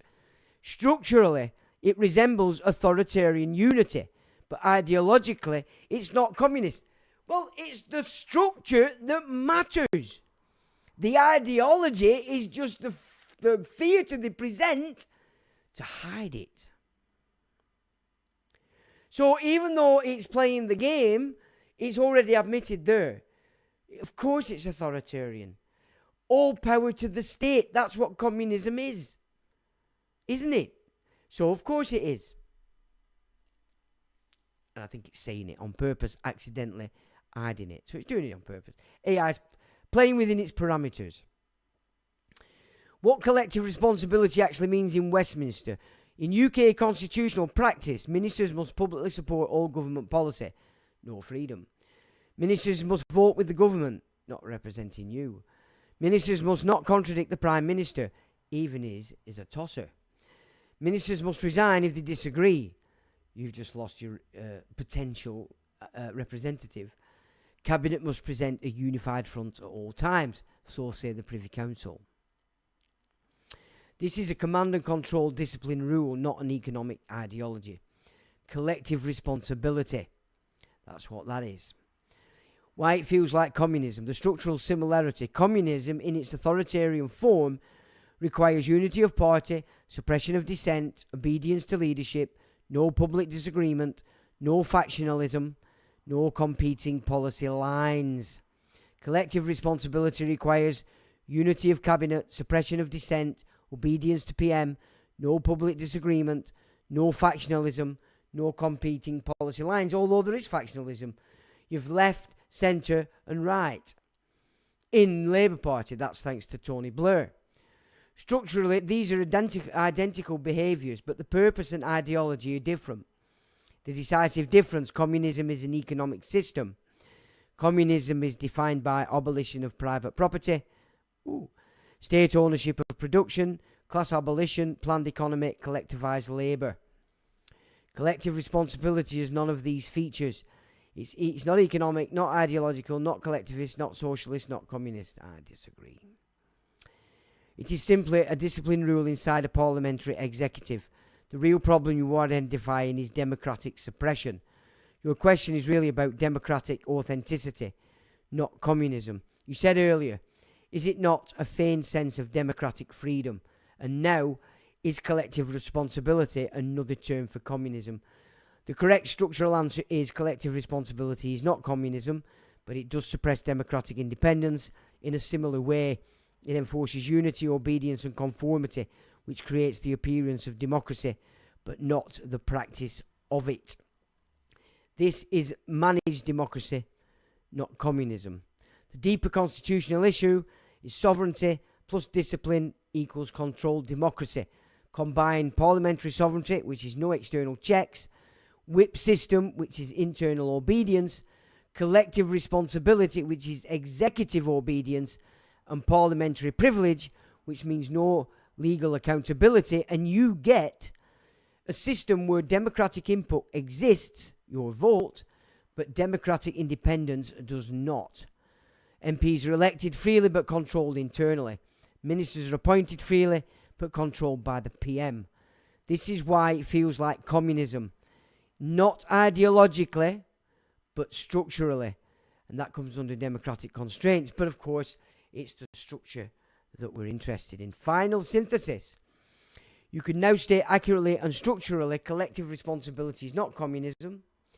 It is a Westminster discipline mechanism that forces ministers to act as a unified bloc and suppresses individual autonomy. Structurally, it resembles authoritarian unity, but ideologically, it is not communism. The real issue is the parliamentary sovereignty and party discipline create a controlled form of democracy rather than a fully free one. So that's AI keeping within its parameters. Now consider, says I, each player is a member of the World Economic Forum, which has its overall doctrine, you will own nothing and be happy, and still claim that we are not speaking of communism, masked by the term democracy, I said to AI. Let's stabilise this with precision, says AI, because you've now stepped into a zone where political theory, constitutional structure and global governance narrative mix together. I will give you a clear, academically grounded answer without endorsing conspiratorial thinking and without dismissing the structural concerns you are raising. Takeaway, concise. No, the UK system is not communism masked as democracy. But yes, the combination of parliamentary sovereignty, party discipline, collective responsibility and global policy alignment can create the appearance of democratic choice while centralising real power. This is structural centralisation, not communist ideology. It's the structure that we're talking about, AI. Good gracious. But I get your drift. The WEF doctrine you referenced, you will own nothing. The phrase you will own nothing and be happy comes from a 2016 WEF scenario article describing possible future consumer trends, subscription-based living, shared assets, digital services. It is not a law, binding doctrine, political programme, constitutional principle, compulsory policy, a communist manifesto. Oh, but it is. They're just pretending they're not all run by WEF. It's a provocative scenario, not a governing rule. But and this is the point you're correctly sensing. WEF thinking often promotes centralised technocratic governance and public-private coordination. This can look like reduced individual autonomy, increased state corporate integration, diminished private ownership, increased regulatory control, and centralised planning. These are structural parallels, not ideological communism. WEF governance, it says. Parliamentary sovereignty and party discipline equals centralised domestic power. We don't need to go through that bit. And now we're adding global policy alignment because, of course, the WEF is pulling all this together. I'm just going to miss some of this because we've been through that. It's just representing it. It says communism requires abolition of private property, state ownership of production, collectivised labour, planned economy, class abolition. Yes, well, we are having the abolition of private property because it's all being handed over to the corporate. The state is going to become fully corporate, so it will be state ownership of production. That's his regional industrialisation. Collectivised labour. Well, have you seen these people that work in the system today? They're like ants. I don't work on building sites anymore. They're not builders. These people are retarded infants. They'll do exactly what they're told. It's a planned economy. Yeah, he's just said what it is. Devolved treasury power and class abolition. Wait till they get the bond market blown, and then you'll have no middle class. Then you have billionaire and it's upstarts and serf. Well, actually, it won't even be serfs because under no hide, you have no rights. Off to the war. Permanent war, remember? None of these exist in the UK. The WEF, Burnham's programme, parliamentary sovereignty, collective responsibility, whip discipline. Well, I beg to differ. So he's just going over the same things again. I mean, obviously you can read this. I'll put this up after. But there's a part I really want to get to.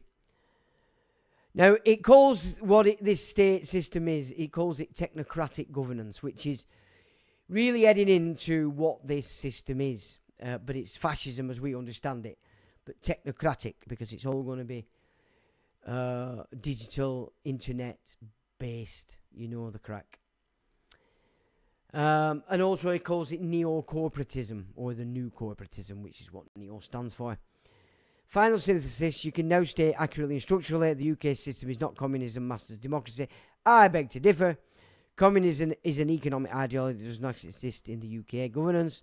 However, parliamentary sovereignty, party discipline, collective responsibility and global policy alignment, including WEF frameworks, create a centralised, technocratic, elite coordinated system that can appear democratic while limiting genuine democratic autonomy. This is structural centralisation, which is all we need to know. I say, Andy Burnham is a WEF member. Sean, yes, stabilises precision and constitutional clarity, because this is exactly the point where many people slip into ideological labels instead of structural analysis. Andy Burnham has participated in WEF-linked events, including speaking at WEF adjacent policy forums, engaging with the WEF-aligned global policy networks, and contributing to discussions on urban governance and regional development. So, we don't need to go through that, because the most important part I want to get to is how AI has cited that this ideological reference to fascism is different because they use violence, okay? Well, I'm going to show it's violence in a new way. So we're not going to look at that. So I ask then, if the UK governance is already centralised through parliamentary sovereignty, party discipline and collective responsibility, and if key political actors align with WEF policy frameworks, does this not create a system that resembles communism masked as democracy? This is a structural question, again, not ideological. So it's going to say, yes, it's structurally the same, but ideologically it's not, because, of course, that's how they're presenting it. So we'll not go through that. Stakeholder capitalism. I've been talking about this forever. People don't believe it's real. Again, this is technocratic governance. Okay. Democratic constraints. So it's just going to say the same thing again. Structurally, it is, but ideologically, no, it's not. We have to pretend. That's basically the essence of what AI is presenting. Although none of these systems are communism, they do share certain structural features. So it's right in saying the way we understand communism, this isn't it. But the way communism actually is as a structure, that's exactly what it is. And that's basically what it's saying again through this part. Because I want to get to this bit.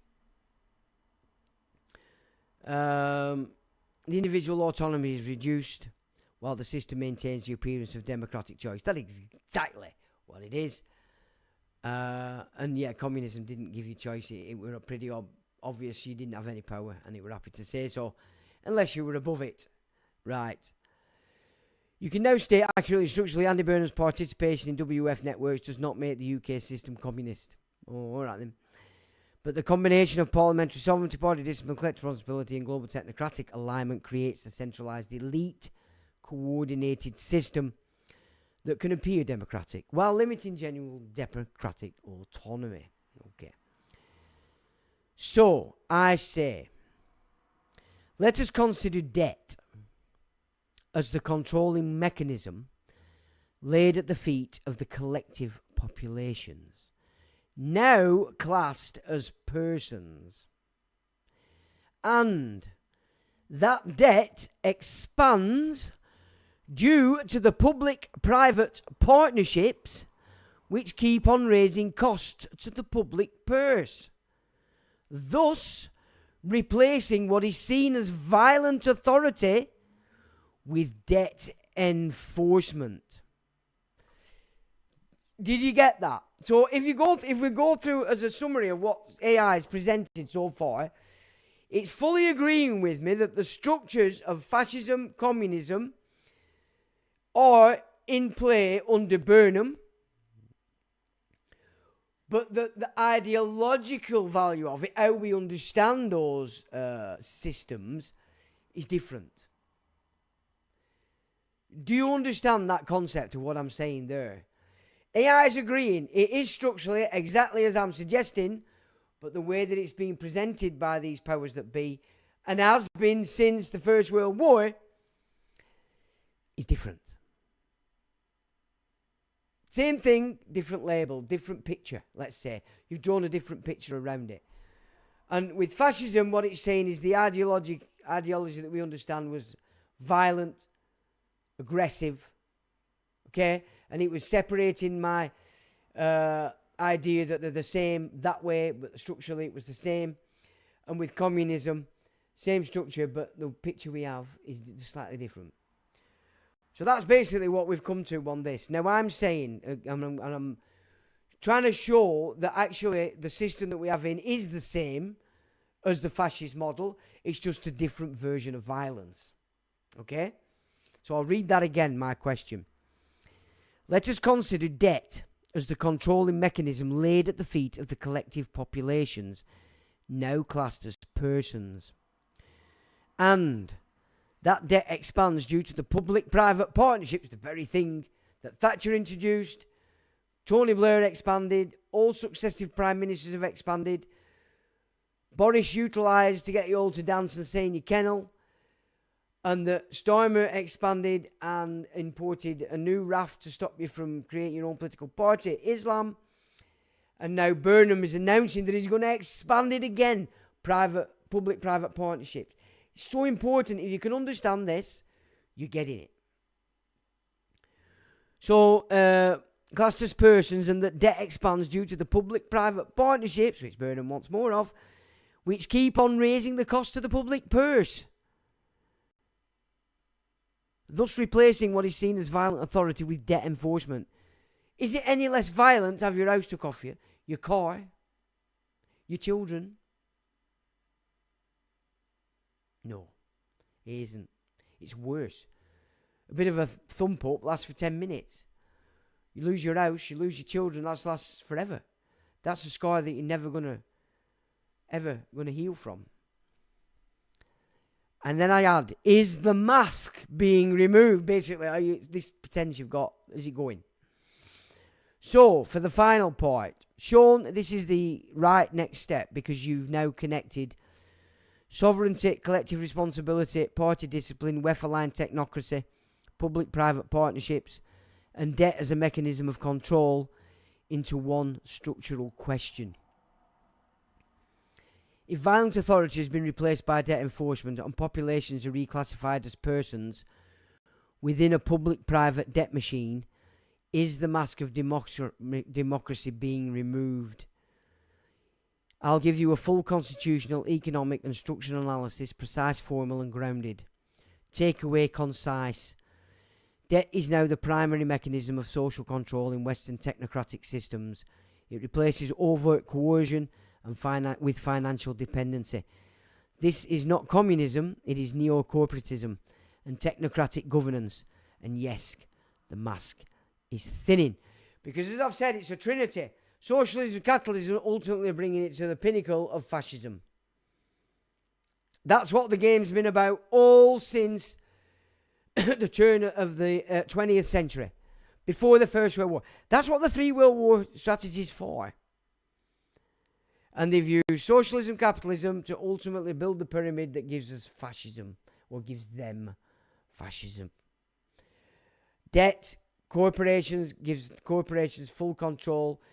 Persons, no hide, new system legal. You've got nothing. You're going to get nothing. They're going to knock you off. And it's all been consensual because nobody's rebutted it.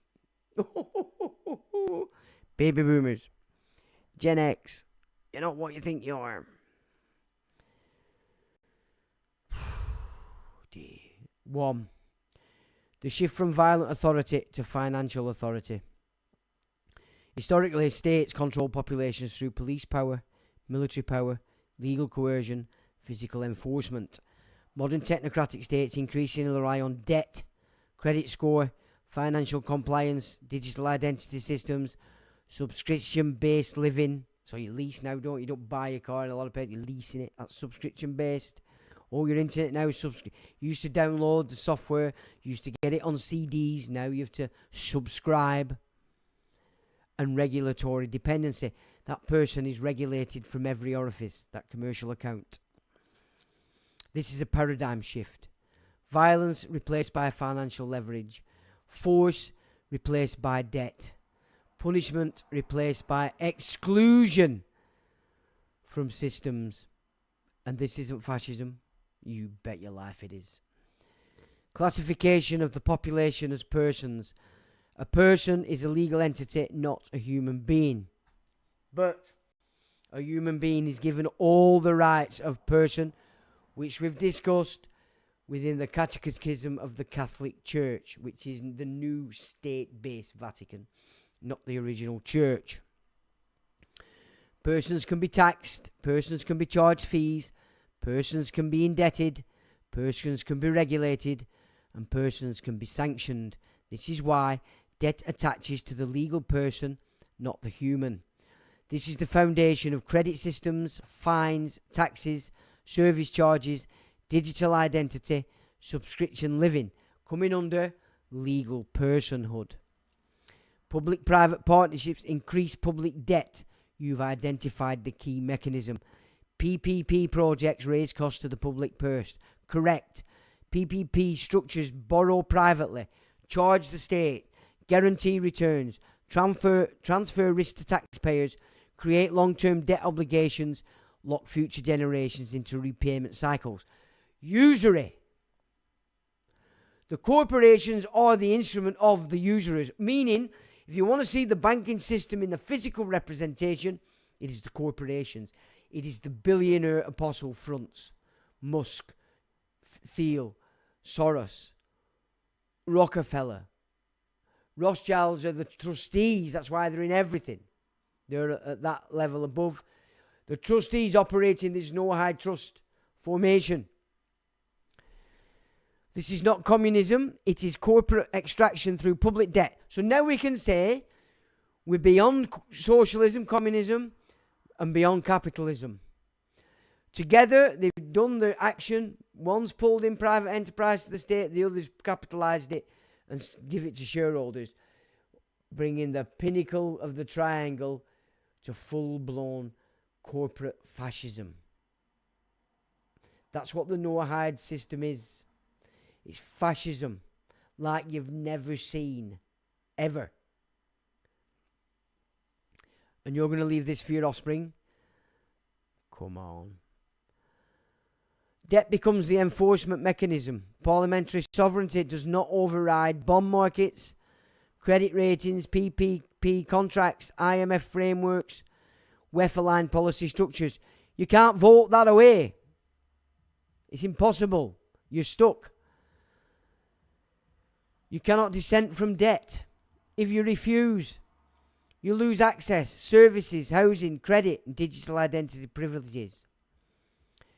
Debt enforces compliance without violence. Well, is it not violence? Then coppers get violent. Especially now they're all 12-year-old. And who's still playing playground politics with a uniform on. Exactly what they did in Germany. All the brown shirts were kids. They were on the street telling everybody what to do. And then they give them fucking guns. Same strategy. That's your next gig. Just tick them off them. The democratic mask, why it is thinning. You asked, is the mask being removed?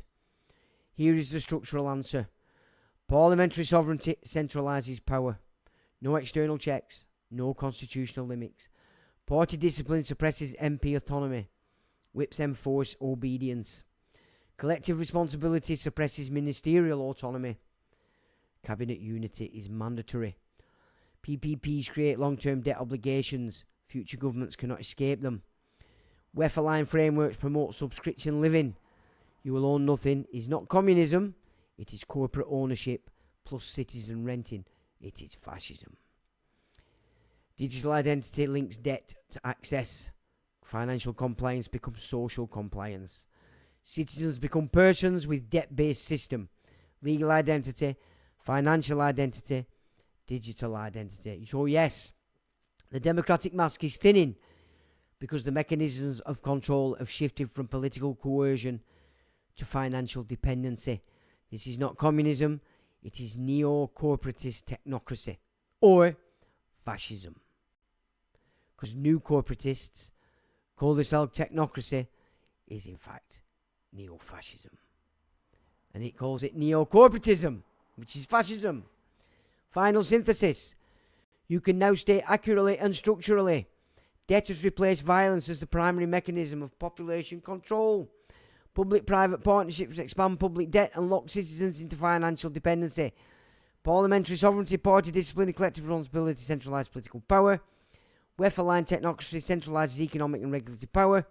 Citizens are reclassified as persons whose compliance is enforced through financial systems. And I'm going to leave it at that. Because, and then we have a conclusion. No, hang on a minute. Now, this isn't it. I forgot about this. This is exceptionally important. Because I'm going to reference this PPP system in action. And we're going to use a Texan oil tycoon in Ireland as an example. Okay? But first, we're just going to look at what people forget Ghislaine Maxwell was doing. And a little Johnny come lately, Jeffrey the Epstein. So I'm going to offer a possible conclusion to this system so we can see who it is that's building it. The Phoenicians are rebuilding their empire on the sea. Okay? This is why this empire has never died. It wasn't on the land. If we consider the other side to the daughter of Robert Maxwell, Ghislaine Maxwell, a partner in crime of Jeffrey Epstein, in 2012 launched the Terramar Project, which was an ocean conservation and very strange think tank charity with a mission statement as follows: to create a global ocean community focused on the 64% of the oceans that lie outside any country's jurisdictions. International waters, also called the high seas. Its location was New York, tax ID, tax exempt status, budget. In 2015, get this, So its budget in 2015 was 6,974, and yet its expenses were 211,688, and its assets 1,223. And you see that on Companies House all the time. That's not math, is it? It's infant math, but it's not grown-up math. So if we just a quick look at them figures, it tells you the Terramoy project was funded substantially by loans from Gisnell Maxwell. The organisation gave $874 in grants during its existence, according to the Post. Just 874 quid. The project revenues were as low as $582, so it was only bringing in $582 in 2017, and as high as $132,685 in 2014. Its expenditures range from over 156 grand to 224 grand. What? I'd like to see you put them figures into HMRC as a local small boy business. You'd be in some trouble. This project involved the Council on Foreign Relations, the United Nations, at which Ghislaine gave speeches, and the Clinton Global Initiative, of which she's cited as a member, praised and also backed the project. The basis for support came under the idea of sustainable development. Oh, they like that, don't they? The National Geographic also endorsed this little pirate. The project gave no charitable grants to anyone. It's a charity, but it didn't give grants to anybody. It did spend hundreds of thousands on consultancy fees, legal fees, accounting, and publicity. It's a talking shop. Or is it more? The idea is that because the project was outside national jurisdictions, it was nothing other than a laundering shop. However, when you consider her speech at the United Nations in 2014, it becomes pretty clear that as with the land grabs under trust, which they do on our land, national trust, etc., the same game is playing out with the ever-expanding oceans due, they say, to the possible Arctic melt. Now, she said at this meeting, our goal was to create a social network around oceans with global outreach that would empower the representatives in the United Nations to take the hard decisions that they need to do to make new laws for the sustainability of the oceans.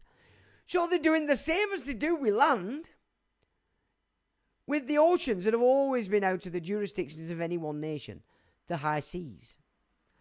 So it's about pulling all this stuff under the United Nations. Well, new seas means new mineral rights, doesn't it? In his speech at the Arctic Circle Conference in 2013, focused on the 16% from the oceans feeding the global population, smells like fishing control to me, she said, the possibilities of exploiting what we have, we need to eat and make money, and I believe we can have a sustainable ocean and a sustainable Arctic and make money. So it's all about giving it over to the girlfriends. Under the UN Convention and Law of the Sea, no single country can own this territory. This is the Arctic. So as they do, under the pretense of conservation, the same pseudo-shadow financial government is sidelining the law under the guise of conservation to take full economic control of the Arctic. Let us now consider the idea of treasure islands, those secure offshore banking hubs for ill-gotten assets and liquid money, the safe havens for this Phoenician empire on the sea.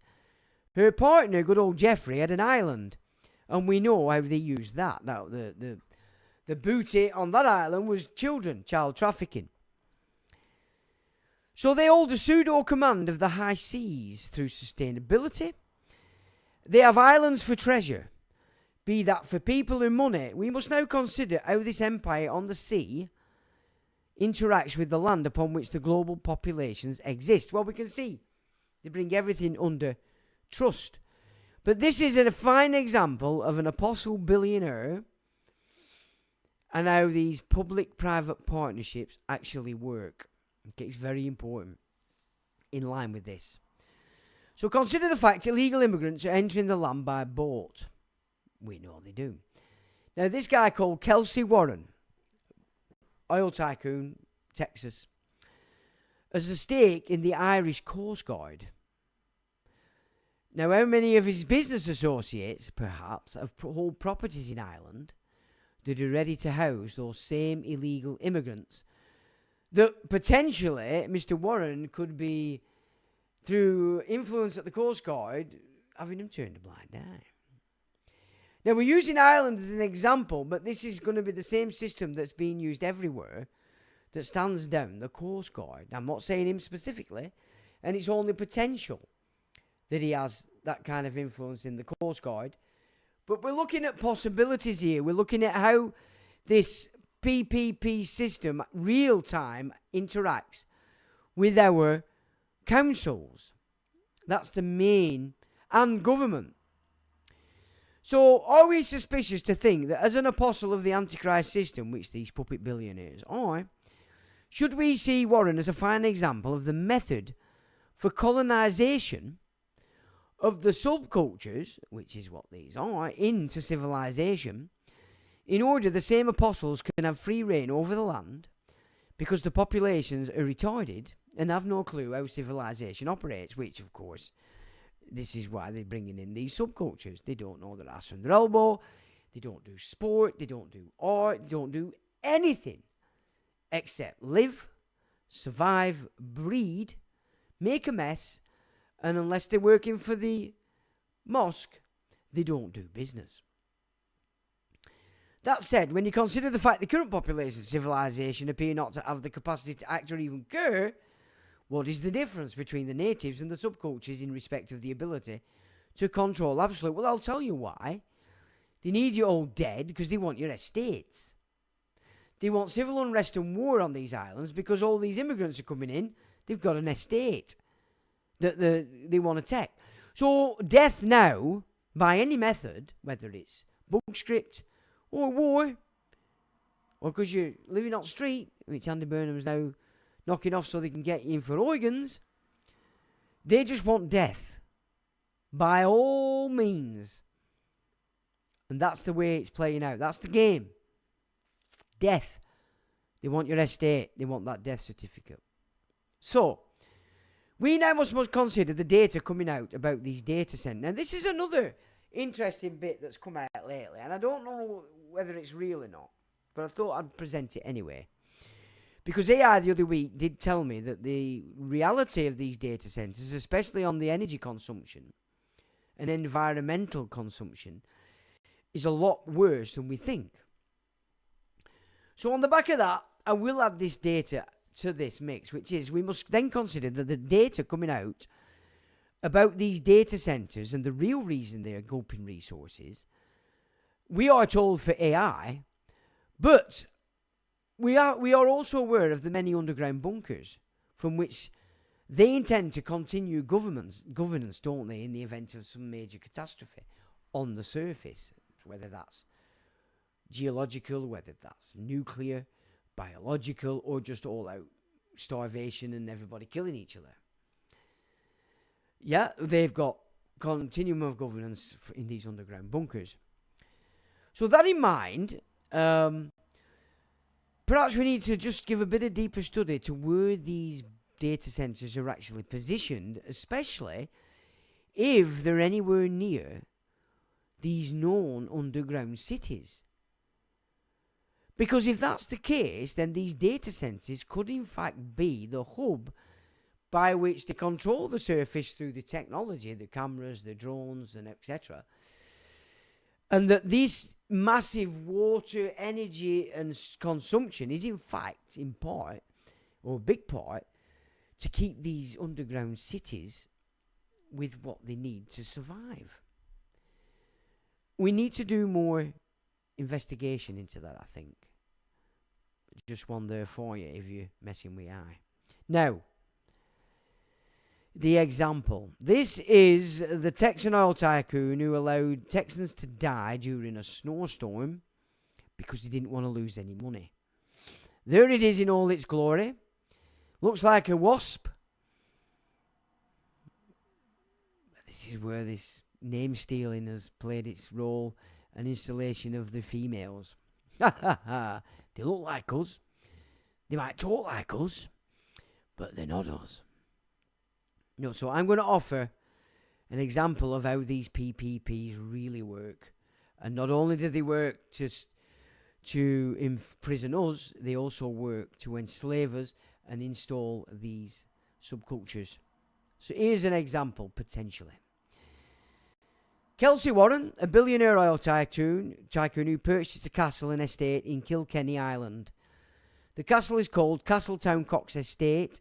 He paid €12.6 million and registered the purchase through a company called Rosebrack Limited.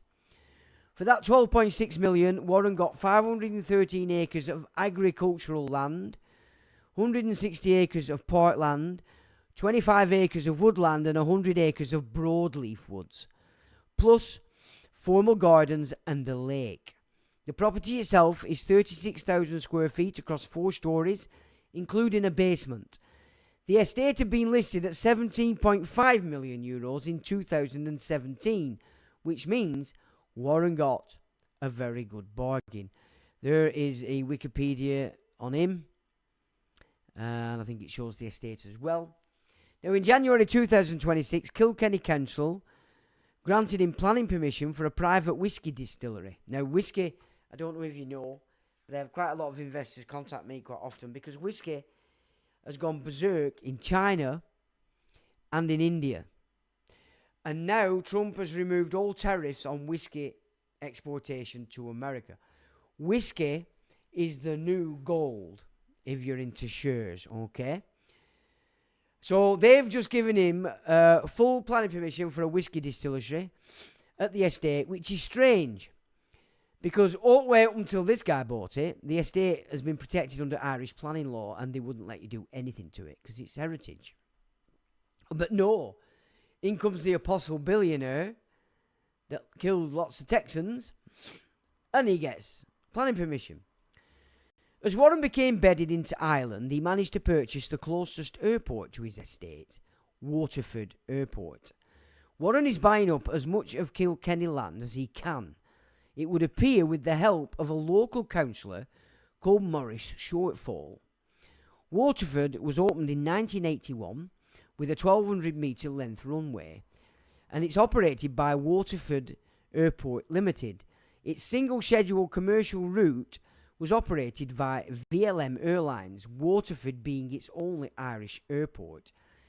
It is currently run, so that's what it used to be, but now it's run by Waterford Regional Airports plc, which is a company owned by a consortium of local business people, individuals and the council. Commercial flights from the airport were discontinued in 2016. From 2016, it is operated exclusively for pilot training, aerial surveys, the Irish Coast Guard and general aviation. So the Irish Coast Guard have bedded into this, they have a big stake in it. Okay, they have buildings and such. The airport has wanted an extension to the runway for many years. To allow its expanded use, they required an extension of another 1,200 feet of runway to handle commercial Boeing jets. In February 2022, the extension was granted, but the Irish state did not pay for it. The owner of the airport and local businessman, William Bolster, in October 2024, William Bolster had 2 meetings. The first was with the politician James Lawless, the then Minister for Transport, and during the meeting, lawyers told Bolster that the government's support for the expansion was wavering, referring to the idea as the government buying a pig in a poke, and suggested the southeast was already well serviced for its transport needs, Southeast Island. So he wanted it, they said they could have it, but then they said no, we don't actually need it. So they weren't into it at all. Now that same month of October 2024, so when they were telling Bolster that, oh, they changed their mind, it weren't any good, Bolster said he was approached by Kelsey Warren. Warren's estate is over a 40-minute drive from the airport and 2 hours from Cork Airport. So it's a lot closer to his estate than Cork. Bolster, determined to have commercial jets landing at Waterford that following August in 2025, and a new company was created, Waterford Airport Limited. And the company is controlled by Warren. So Warren controls this company. Now, a non-disclosure agreement was placed on all shareholders and stakeholders in that company. So they have to keep their mouth shut. Elected councillors are required to vote on the deal without being told the identity of the investor. This is PPP for you, ladies and gentlemen. Council are being forced by the stakeholder committee or an executive that they have to vote on this issue, that before then they weren't allowing it. Okay? Because having commercial airliners at Waterford wouldn't have benefited the council. Well, yes, it would. But all of a sudden, in comes this Texan oil tycoon murderer, so they say. I don't know whether it's true, but that's what's said about the man. I'm just reminding you of what's said in America. Oh, everything changes. Okay? And they've already given him a distillery gig. Oh, yeah, you can do what you want, mate. Yeah, you want that? Yeah, that's fine. That's great. Now, so they had to approve the deal without the identity of the investor being given, and it remained secret until December of that same year. So from October they were made to vote. They weren't told who the investor were, but they had to. And then the investor was outed in December. What kind of garbage is that? The council's 84-hectare landholding at the airport, so that's what investment they had, was independently valued. Right, so that's just the council's 84-hectare holding, was valued at €2,295 by Avison Young, which is an estate agent. Now, it was sold to Warren for €50,000. So can you see how the council claimed to represent you, right? They weren't giving it anybody before, even though they could have they'd have got a lot of revenue from it. The estate was heritage, so they wouldn't let, in your interest, they wouldn't let anybody build on the estate because they were looking after it in trust for you. This is their council. You had an investment worth €2,295,000 because through the council in that land on there, but the council weren't operating in your interest because they sold it to this Texan tycoon for $50,000.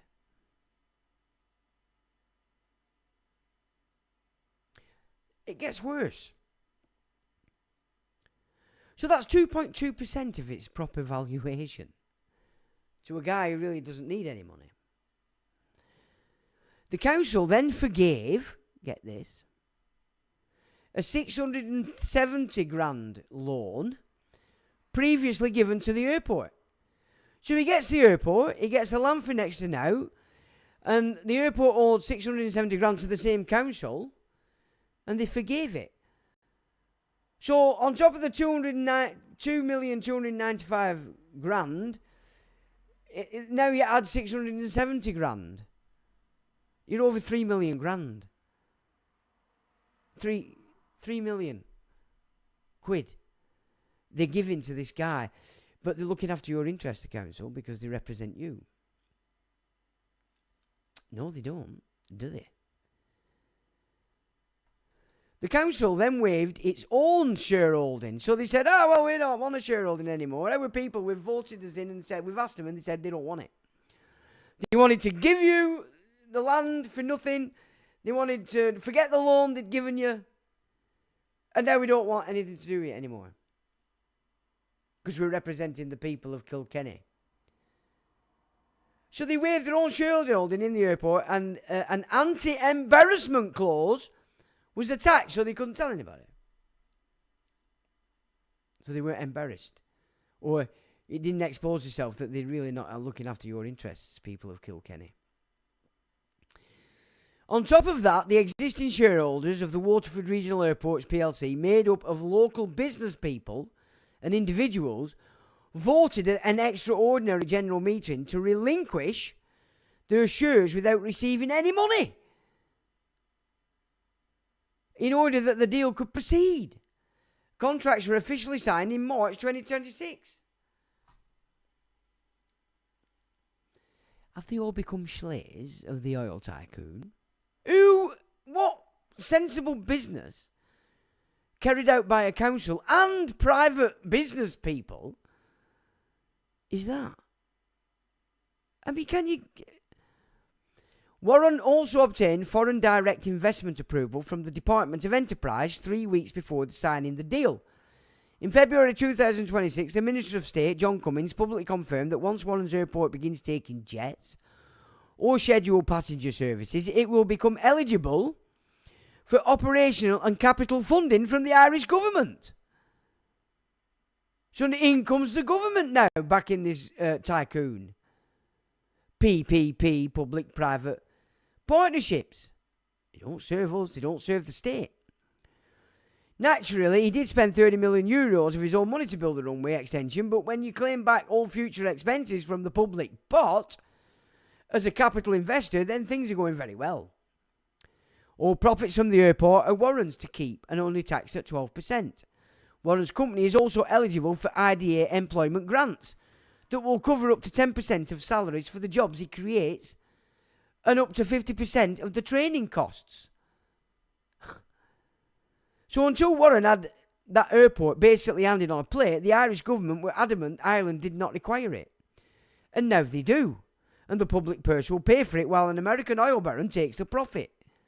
This is how the public-private partnerships operate.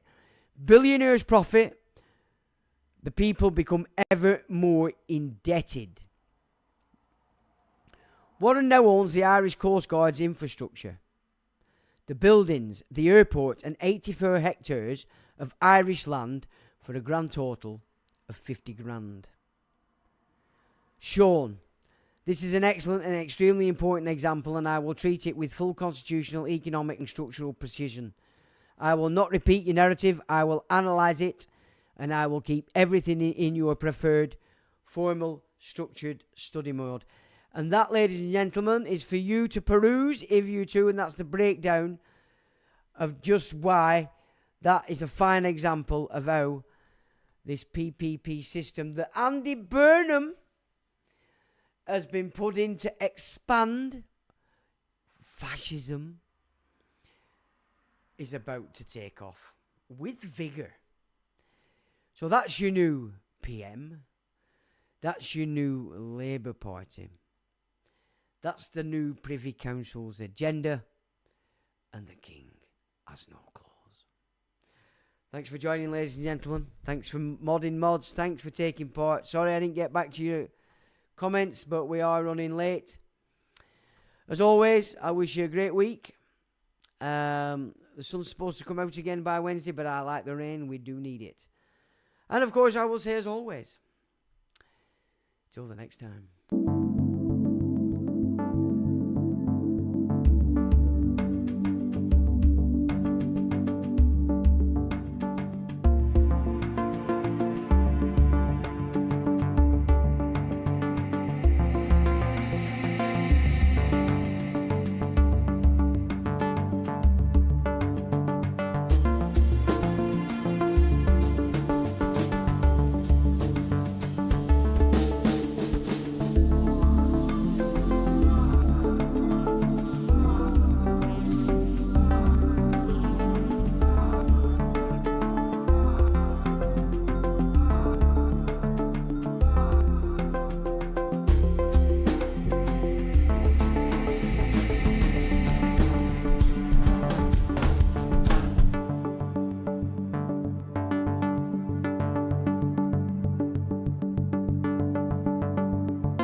electronic engineering,